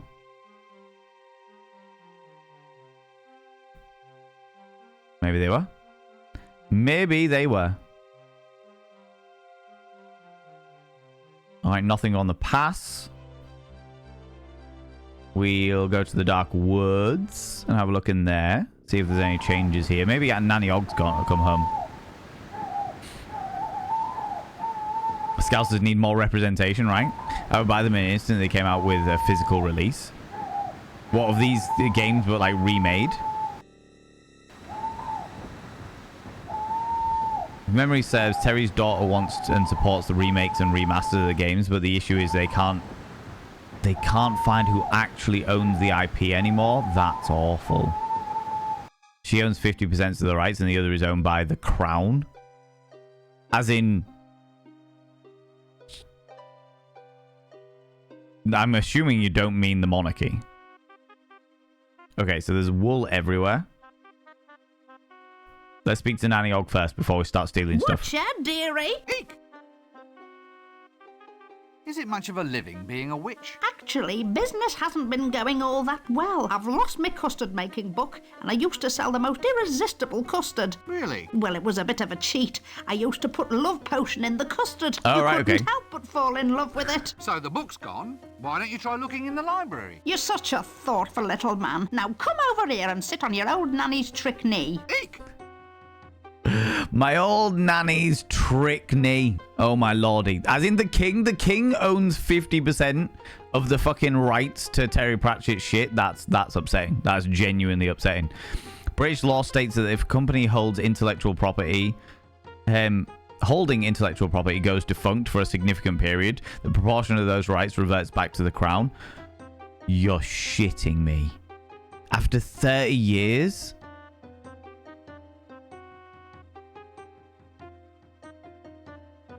That's really shit. That's really, really shit. The trick is that it vibrates. Oh, my lordy. That's awful. The company was closed, so the assets revert back to the original owner and the crown. That's annoying. Terry Pratchett would find it funny that the king owned half of his stuff. Probably. But it makes it annoying for people that want to try and remake stuff like this, you know? I think the king was a fan, though, so he might just make concessions. That would require him to give enough of a fuck. Like, that would genuinely require him to care enough to be able to do that, you know? We're just waiting for a second, friends, because the adverts are in progress, and I don't want people missing out on stuff. Don't want people missing out on bits and pieces, you know? But that would be pretty cool. That would be pretty cool if they remade stuff like this, but I would like them to remake it in the same way that they remade, like, Monkey Island, where you could still... This is the... I'm using a DOS box, so it's technically speaking the PC version of it. But the... Yeah, I think it would be cool if they did it, but I would like them to do it in the same way that they made Monkey Island, so that you could revert back to these old graphics if you wanted to. You know? That would be pretty cool. That would be pretty cool. Do you know what I mean? Monkey Island games were done right. Yeah, they were done pretty cool. They were pretty awesome. What else have we got in here? Right, well... Before we speak to her some more. Potions? That doesn't... Nanny Ogg's special corn remover and passion potion. Must be for those with a foot fetish. Oh my god. What do we have here? Nanny Ogg's patent lie remover. Removes unsightly untruths, leaving behind just the odd white lie. Okay. Nanny Ogg's inheritance accelerator. Why wait for the rest of their life? Oh, so it's poison? That doesn't... Okay, so we can't steal any of those. That's fine. What's in the cauldron? That doesn't... Okay, the ads are over. Let's finish the conversation. Don't look. Watch your dick. Right, where were we? There we go. Somehow, I didn't think your hobby would be knitting. Ooh, I'm a devil for it. It's pretty hard to do, though. My cat Grebo keeps playing with the wool, the little scamp. Be careful if you go near him. He's not very happy about men in dresses. It's not a dress. It's a robe of occult power. It's got sequins. I happen to like sequins. They happen to give a very nice occult sparkle, all right? I like occult sparkles. Madam, control yourself. I'm an accredited wizard. Well, you know what they say about men with big hats? I don't want... Really? What is it they say? They've got big heads. Oh. Rude. About your patented lie remover potion. It's my special truth potion. Aha. Could I borrow some? I'll only let you have some in return for a kiss. And this time, I'll be keeping my eyes open, so I will. No. Oh, that's terrifying.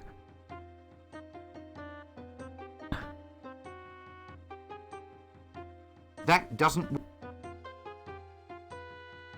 Oh, let's not be silly. I think I might be physically ill. Okay, can we steal the wool?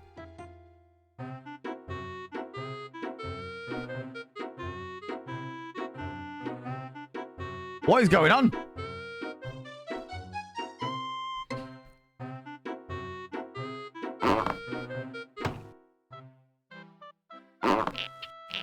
What? What?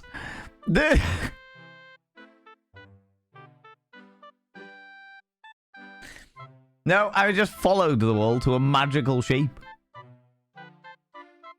That doesn't work. What a pretty little sheep. Nothing to be scared of here. That doesn't work. Now, why wasn't I given one of these things all along? We'll take the wooden mallet. Sure, why not? Can we use the knife on the sheep? And shear it? That doesn't... Not to slice its gullet. No. All right. Right. Sure. Anything else here while we're here? No. Nothing. Fair enough. Head back in. Science fiction, how you doing?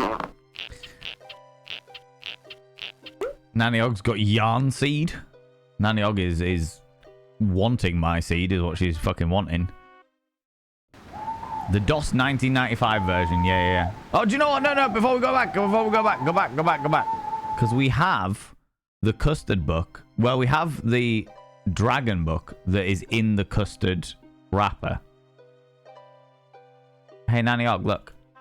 I've got a book for you. That doesn't work. No? Okay.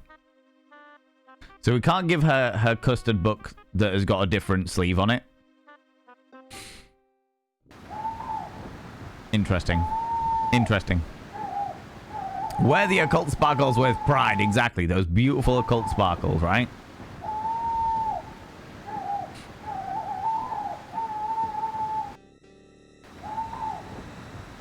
Oh, no worries, Pixie. No worries. Hoping for gyros.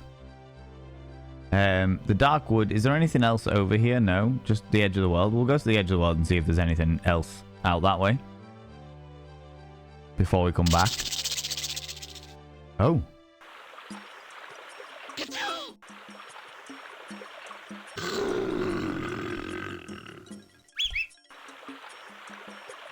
Ah, now don't tell me. It's purple and has 100 eyes. Am I close? Okay.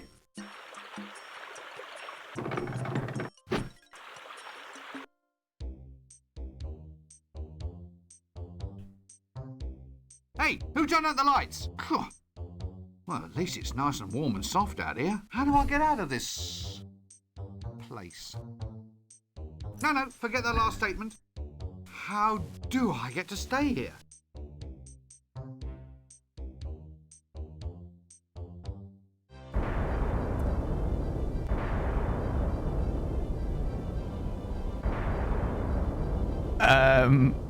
What?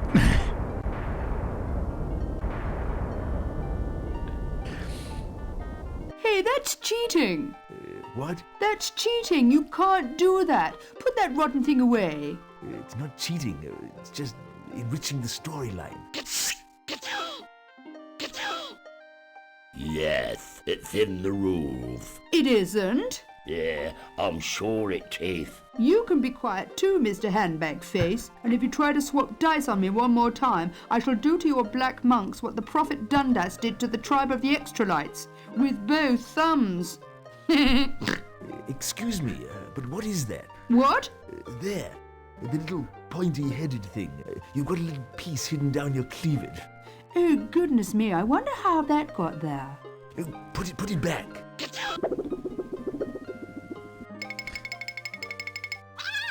Yes, I haven't had any fun with that one yet. Wait till it meets my monk this time. Oh, just get on with the game.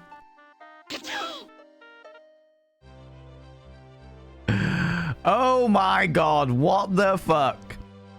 Lord Sun Baby, how you doing? Love this game. It's neat that you found one of the hidden scenes. That was a hidden scene? Oh my god. Okay. That I was not expecting. That was not... What? Clash of the Titans style thing it was? Yeah, it definitely was. It definitely was. Oh my lordy. I can't get... Can I shake one of the coconut trees? I already have one of those. Do I?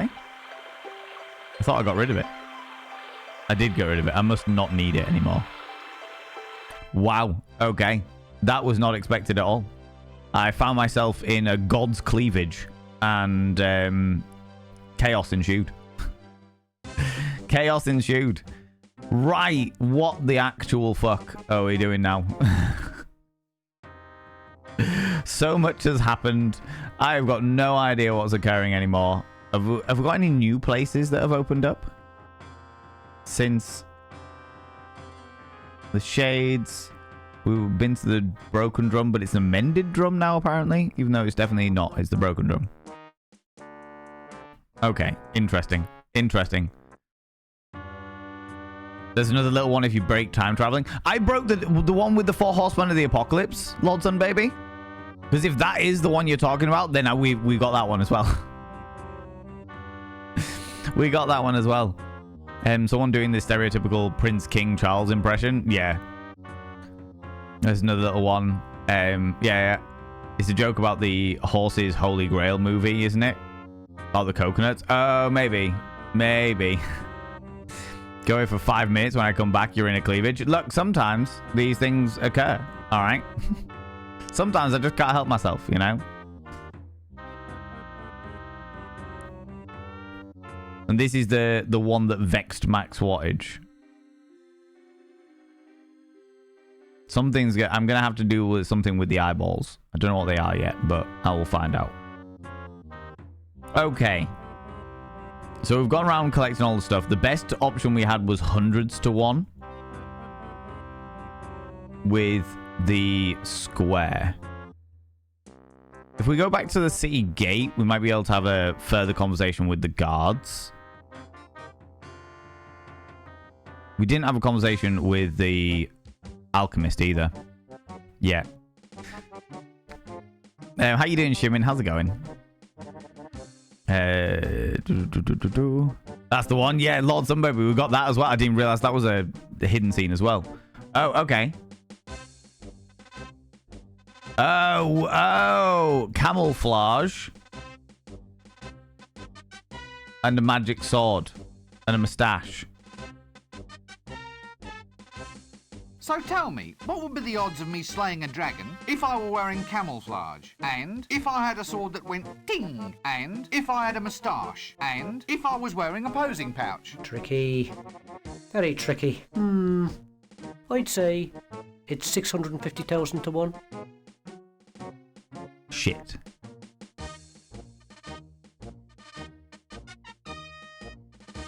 What happens if I was just wearing the posing pouch and had the magic sword? So tell me, what would be the odds of me slaying a dragon if I had a sword that went ting? And if I was wearing a posing pouch? Tricky. Very tricky. I would reckon it's about 275,000 to 1. Okay, that's the best one so far.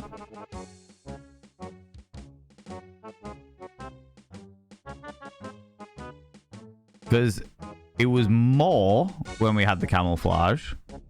What happens if we have the moustache and the sword?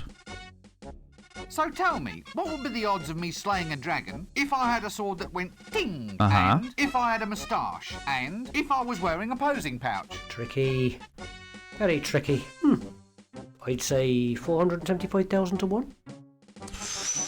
So that went up. What happens if I just have the posing pouch? So tell me, what would be the odds of me slaying a dragon if I was wearing a posing pouch? That one's tricky. That would have to be 50,000 to 1. Okay, so far, just 50,000 to 1 would be enough. What about the sword? So tell me, what would be the odds of me slaying a dragon if I had a sword that went ting? Easy as what's name? I reckon that would be 225,000 to 1. Oh, I'm trying to get to 1,000,000 to 1. Ah, okay. So let's just do them all then.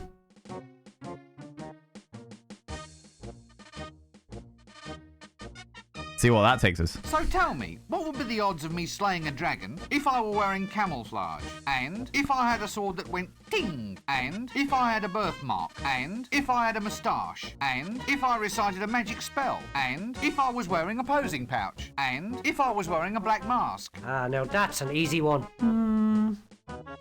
I'd say 1,025,000 to 1.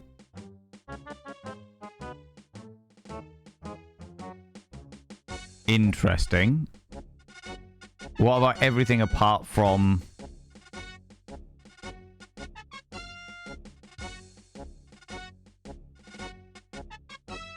So tell me, what would be the odds of me slaying The a others? dragon if I were...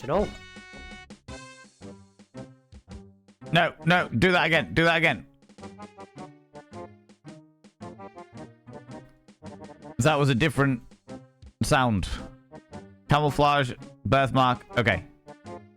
So tell me, what would be the odds of me slaying a dragon if I were wearing camouflage? And if I had a sword that went ting? And if I had a birthmark? And if I had a moustache? And if I was wearing a posing pouch? Now you mention it, I do know that. Now that one just has to be 725,000 to 1. Okay, so what was I missing? Look, I haven't done anything to you. Why don't you just leave me alone? Well, I'm a guard, sir. A guard has to...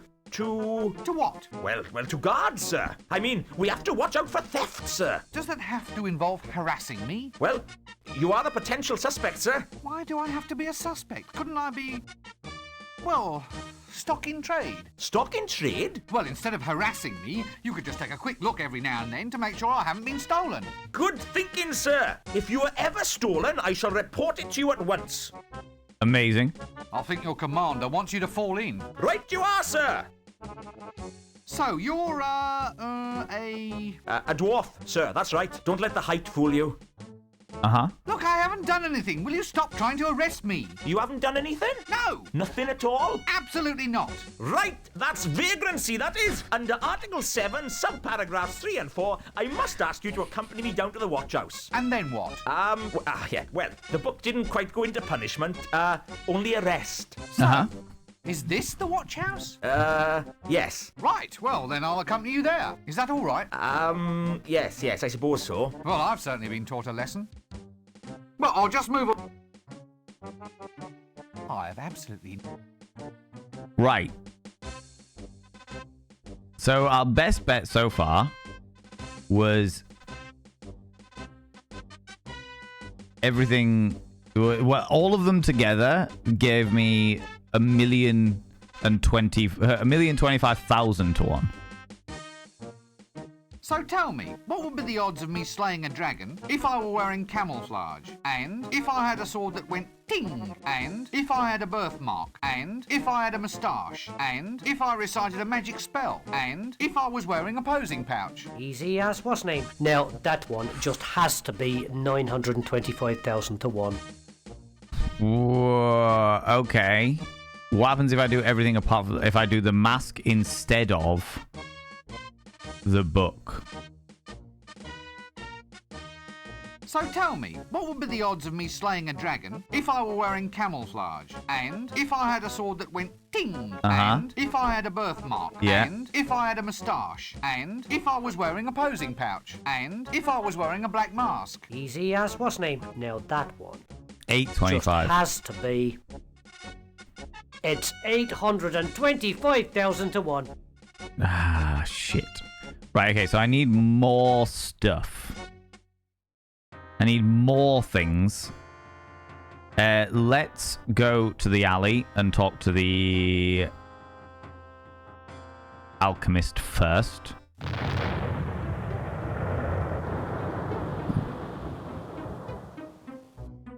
Talk to the alchemist first, and then we'll have a look at some of the others. Get some sort of custard, attack the dragon with love. That would be lovely. That would be lovely. What's that noise? Oh, sorry. That noise! What's that noise? I can't hear you. Wait a minute while I turn off the noise. Just tell me what you're doing. I'm banging grains. It's for the clickies. We need a novelty food for people to eat while watching the shows. Banged grain? Great name. Yes, I thought it up myself. Yeah, I can tell. Does it always make that awful noise? It's a civil disturbance, that is. Don't you need a license for doing that? Well, I asked if you needed a permit to bang grain, and they've given me one of these instead. This is a permit for soliciting street girls. Well, is that better than exploded corn kernels with butter? You don't get out much, do you? Oh my god, amazing. I have no recollection of that hero attire guessing game. Maybe I have a different version of the game. Well, apparently there was the PS1 version. Like, as Sembar said earlier, this is the 1995 DOS version.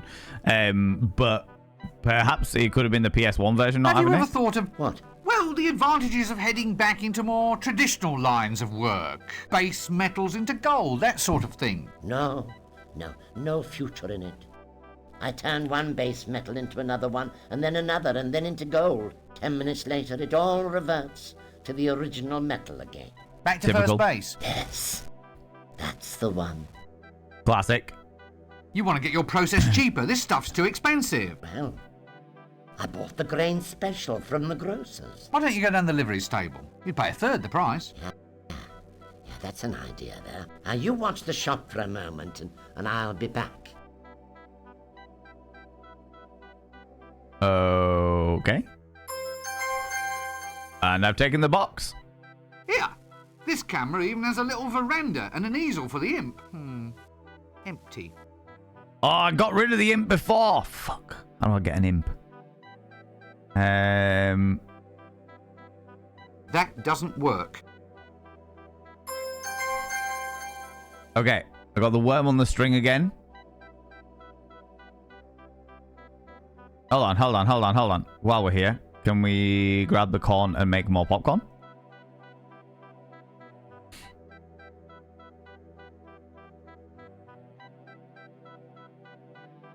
Oh, he's magically back.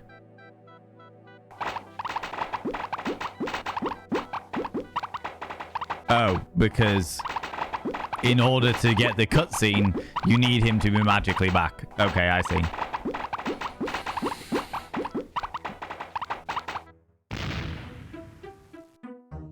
Right, I think, if I remember correctly, the little hole down here last had the imp, but we did use the imp for the ritual. So if I do this again... work. Okay, so now I need to find an imp that I can bait with the worm. That doesn't work. That doesn't... No. Interesting. Interesting. Slowly but surely, things are starting to make sense. Ish. Kind of, maybe.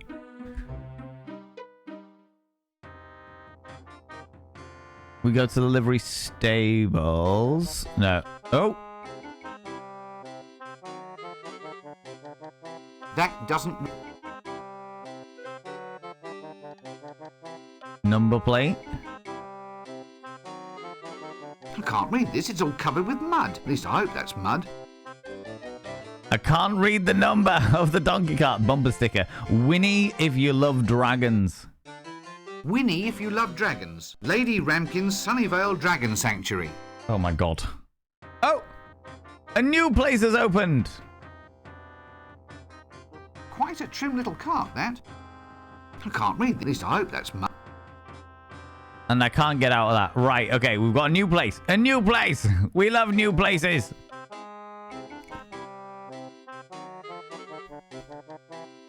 We've got Dragon Sanctuary. Oh my lordy. Lady Ramkin's Dragon Sanctuary. Fucking hell. If anything in this game makes sense, it's wrong. It's true. Fucking true. Lady Ramkin's Dragon Sanctuary. Brimstone deliveries at the rear. Right.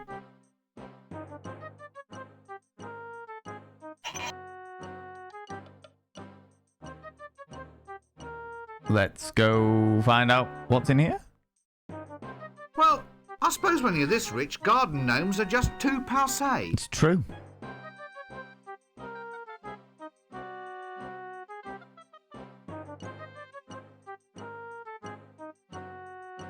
Okay.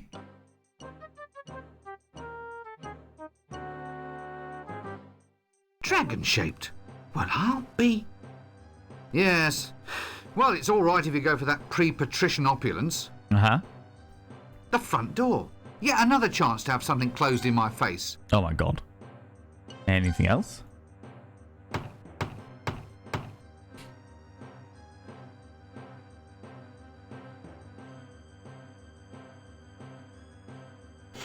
Hello? I'm just feeding my little darlings now. Do come around the back. Okay. Can we go around the back? Oh, the path. There we go. Path around the back. Why was there some ominous music there? Aha! The tradesman's entrance. I wonder if wood is really the wisest thing to make dragon cages out of.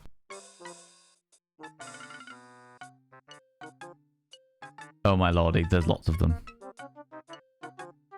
A nice blue ribbon and rosette.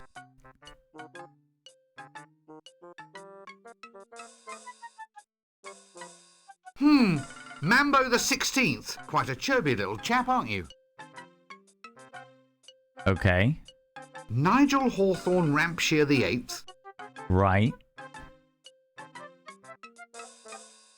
Randolph Bloomington Horrogate the 11th. Uh-huh. Oops! Make that the 10th. Oh. Okay. Tecumseh Farrowgut the 9th. Okay. All of these things. While you're out here, can we actually just go in the back door? That doesn't work. Damn it! Nope! I can't. I wonder if wood is really the... Okay. Can we speak to you through the cage? Is that alright? Is that okay? The dirty jokes in this game have me cracking up. They are amazing. They are amazing. No Norbert. No Norbert. No Norbert. Little dragons. I want one. I know. I've wanted like a little lizard. Dragon-esque. Pseudo-dragon almost. Since I read... Dragon Song, Dragon Song, Dragon Singer, and Dragon Drums, the novels. They are great. Oh, right. Hello again. You were at the hairdresser's. I was. Oh, it's you! Oh, it's you! Oh. Excuse me.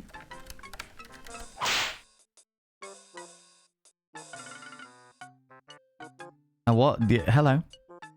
I'm Lady Ramkin. Do mind the doo-doos. Eh? Well, if you don't, the doo does what it does. It does? What does it do? Well, it does the dirty. The doo-doos, I mean. It can be dodgy, ducking doo-doos. If there's any carbon on your feet, you could be history. And geography. Dragon droppings are rather unstable, even explosive. That's what the boots are for. Can't go tracking this sort of thing in the house. It eats through the rugs. And the foundations, actually. Oh. Uh-huh. Yes. I'll be careful. Some sort of constable, are you? Eh? Well, your hat. It's very grand. Officer's issue, I suppose. No, not exactly. I'm a wizard. Ah, sorry. I'm afraid I don't have much to do with men. Dragon fancier, are you? Indeed he do. Swamp dragons have a distressing characteristic of exploding when surprised. Yeah, because there was a thing right at the beginning of the game where the wizards in Unseen University were eating a swamp dragon and it exploded. So I had to look up the book quote, but the 1,000,000-to-1 thing is scientists have calculated that the chances of anything so patiently absurd actually existing are millions to one. But magicians have calculated that 1,000,000-to-1 chances crop up 9 out of 10 times. Oh my god. Or 9 times out of 10, excuse me. That's amazing. Run that bit about men past me again. Oh, well, well, dragons have taken up most of my time, really. Uh-huh. I've never really got the hang of, well, you know, boys and everything. Uh-huh. Yeah. Let's not mention dragons. I've had a bad day. What on earth was that bang? Oh, no, there goes another one. Poor little mite. He was one of my best breeders, too. Oh, my God. There he goes. Off. He's gone off. It's the flames, you see. It's all in the digestion. The more combustible the food they eat, the more powerful the flame. Really? Now and then one of the little beggars overdoes it and sets himself off. Rather nasty, really. Oh, God. Dragon innards are so hard to shift from the ceiling. Do they all explode? Well, what they're trying to do is modify their digestion to create hotter flames. If they could only approach evolution more scientifically, they might do better. As it is, the species needs an awful lot of looking after. Is a self-detonating, toxic, defecating house pet really going to catch on? Well, there's the excitement of breeding, pedigree lines and all. Yeah, and you can watch them all Beautiful. blow up afterwards. Yes, it's hard. You get so fond of them. I give the members of one family line the same name, and then just attach a number on the end. It makes it less heart-wrenching to lose one then. That was Mambo the 15th who just detonated now. Oh, no. Sadly, his son is a bit of a disappointment. Oh? Yes, he's a runt. Mambo the 16th will probably never survive to breed. Oh, no. He's too small to fly, and dragons mate on the wing, don't you know? Still, he's a romantic little soul. A real charmer to the ladies. Ladies? Well, lady dragons. He's always doing little mating dances. Quite the little show-off, really. Interesting. Dragons? Where? All around you, young man. Swamp dragons. The only kind of dragon that normally exists, of course. They're quite lovable. Are you a member of the Dragon Protection Society? Protection Society? My dear woman, there's a dragon out there that is bent on burning this whole city to the ground. Yes, poor thing. It's usually the owner's fault, you know. Yeah, perfect. Well, I'll catch you later then.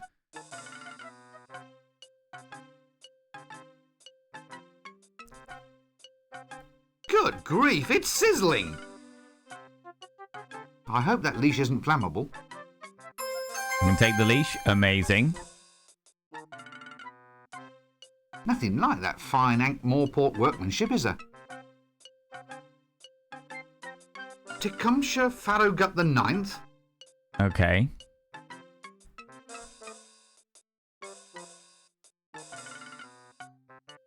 And we can't. That's the other Mambo. Mambo the 16th. That at some stage we will happily put on the leash, I would imagine. I would imagine.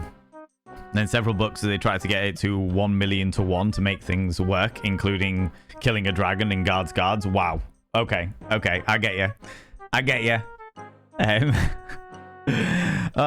This is good. I feel like the last chapter was quite problematic in regards to connecting all the pieces, but I'm feeling a little bit more invigorated about it again. But I also, once again, have a luggage full of stuff that I've got no idea what to do with.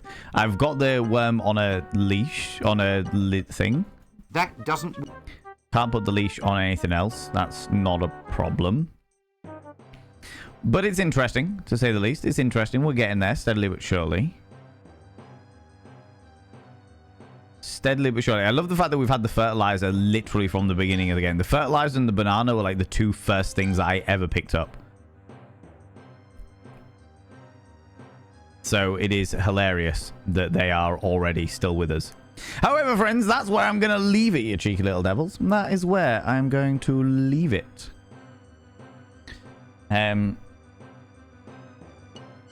Do a quick save. Dragons! Dragons! Dragons!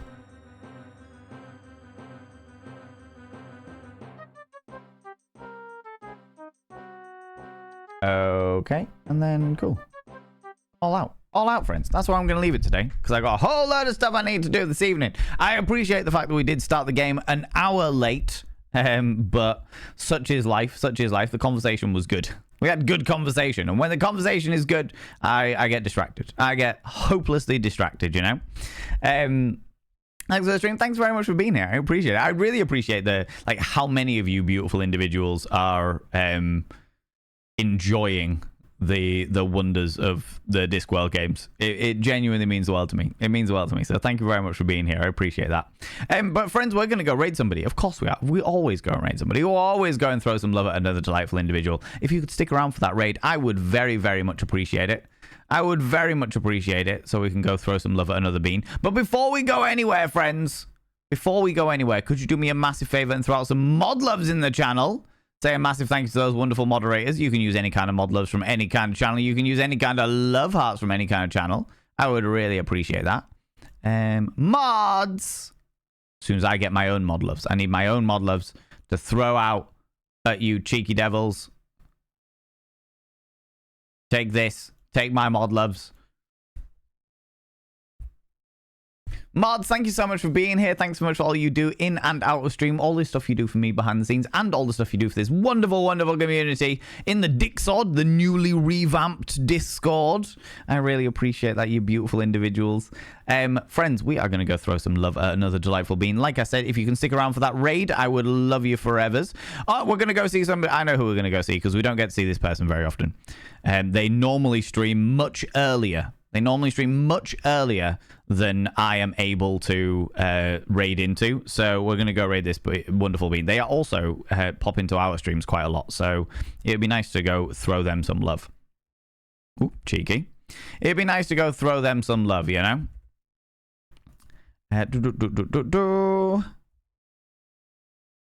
Friends, if you are a subscriber, please copy and paste the first raid message. If you are not a subscriber, please copy and paste the second raid message. That's the first bot of vein raid message for subscribers. The second bot of vein raid message for non-subscribers. You cheeky little devils. I would very much appreciate that. Friends, we're going to go raid a good friend of ours. We're going to go raid Denzi. Denzi is a wonderful, wonderful bean. They have popped into our streams many times. They are a lurker here and a good friend of mine. They are a cosplayer extraordinaire and just a really nice, wholesome, welcoming, beautiful individual. And I would love to go and share you with share all of you with her, you know, and her community as well. Friends, if you are not on the raid up here, please click on the link that I have just thrown out down there. Denzi is playing Horizon Zero Dawn at the moment. They play an awful lot of Zelda and bits and pieces, but they're playing Horizon Zero Dawn at the moment. And they're just a wonderful bean that we don't get to raid very often because of stream time. So it'd be nice to go and throw them some love, all right? Friends, thank you so much for being here. Thanks so much for the raids, the subs, the gift subs, all the cheeky little bitties. Thanks so much for the hype trains earlier. Thanks so much for all these follows. And thanks so much for all of your help today in helping me guide my way through the realms of Terry Pratchett's surreal mind, okay? Thanks so much for spending your time here and hanging out with me. It means the absolute world to me. There's fucking loads of you in here, and it genuinely warms my little heart, all right? Friends, I'll be back tomorrow at 1 p.m. GMT, where we're going to be finishing Miskatonic, which is going to be quite exciting. I'm quite excited to play that and what have you. But yeah, it's going to be fun. It's going to be great. It's going to be glorious. Until then, you beautiful, beautiful human beings, do not do anything I wouldn't do. Because if I wouldn't do it, it'll fucking kill you, all right? I'll see you all later. Bye-bye-bye.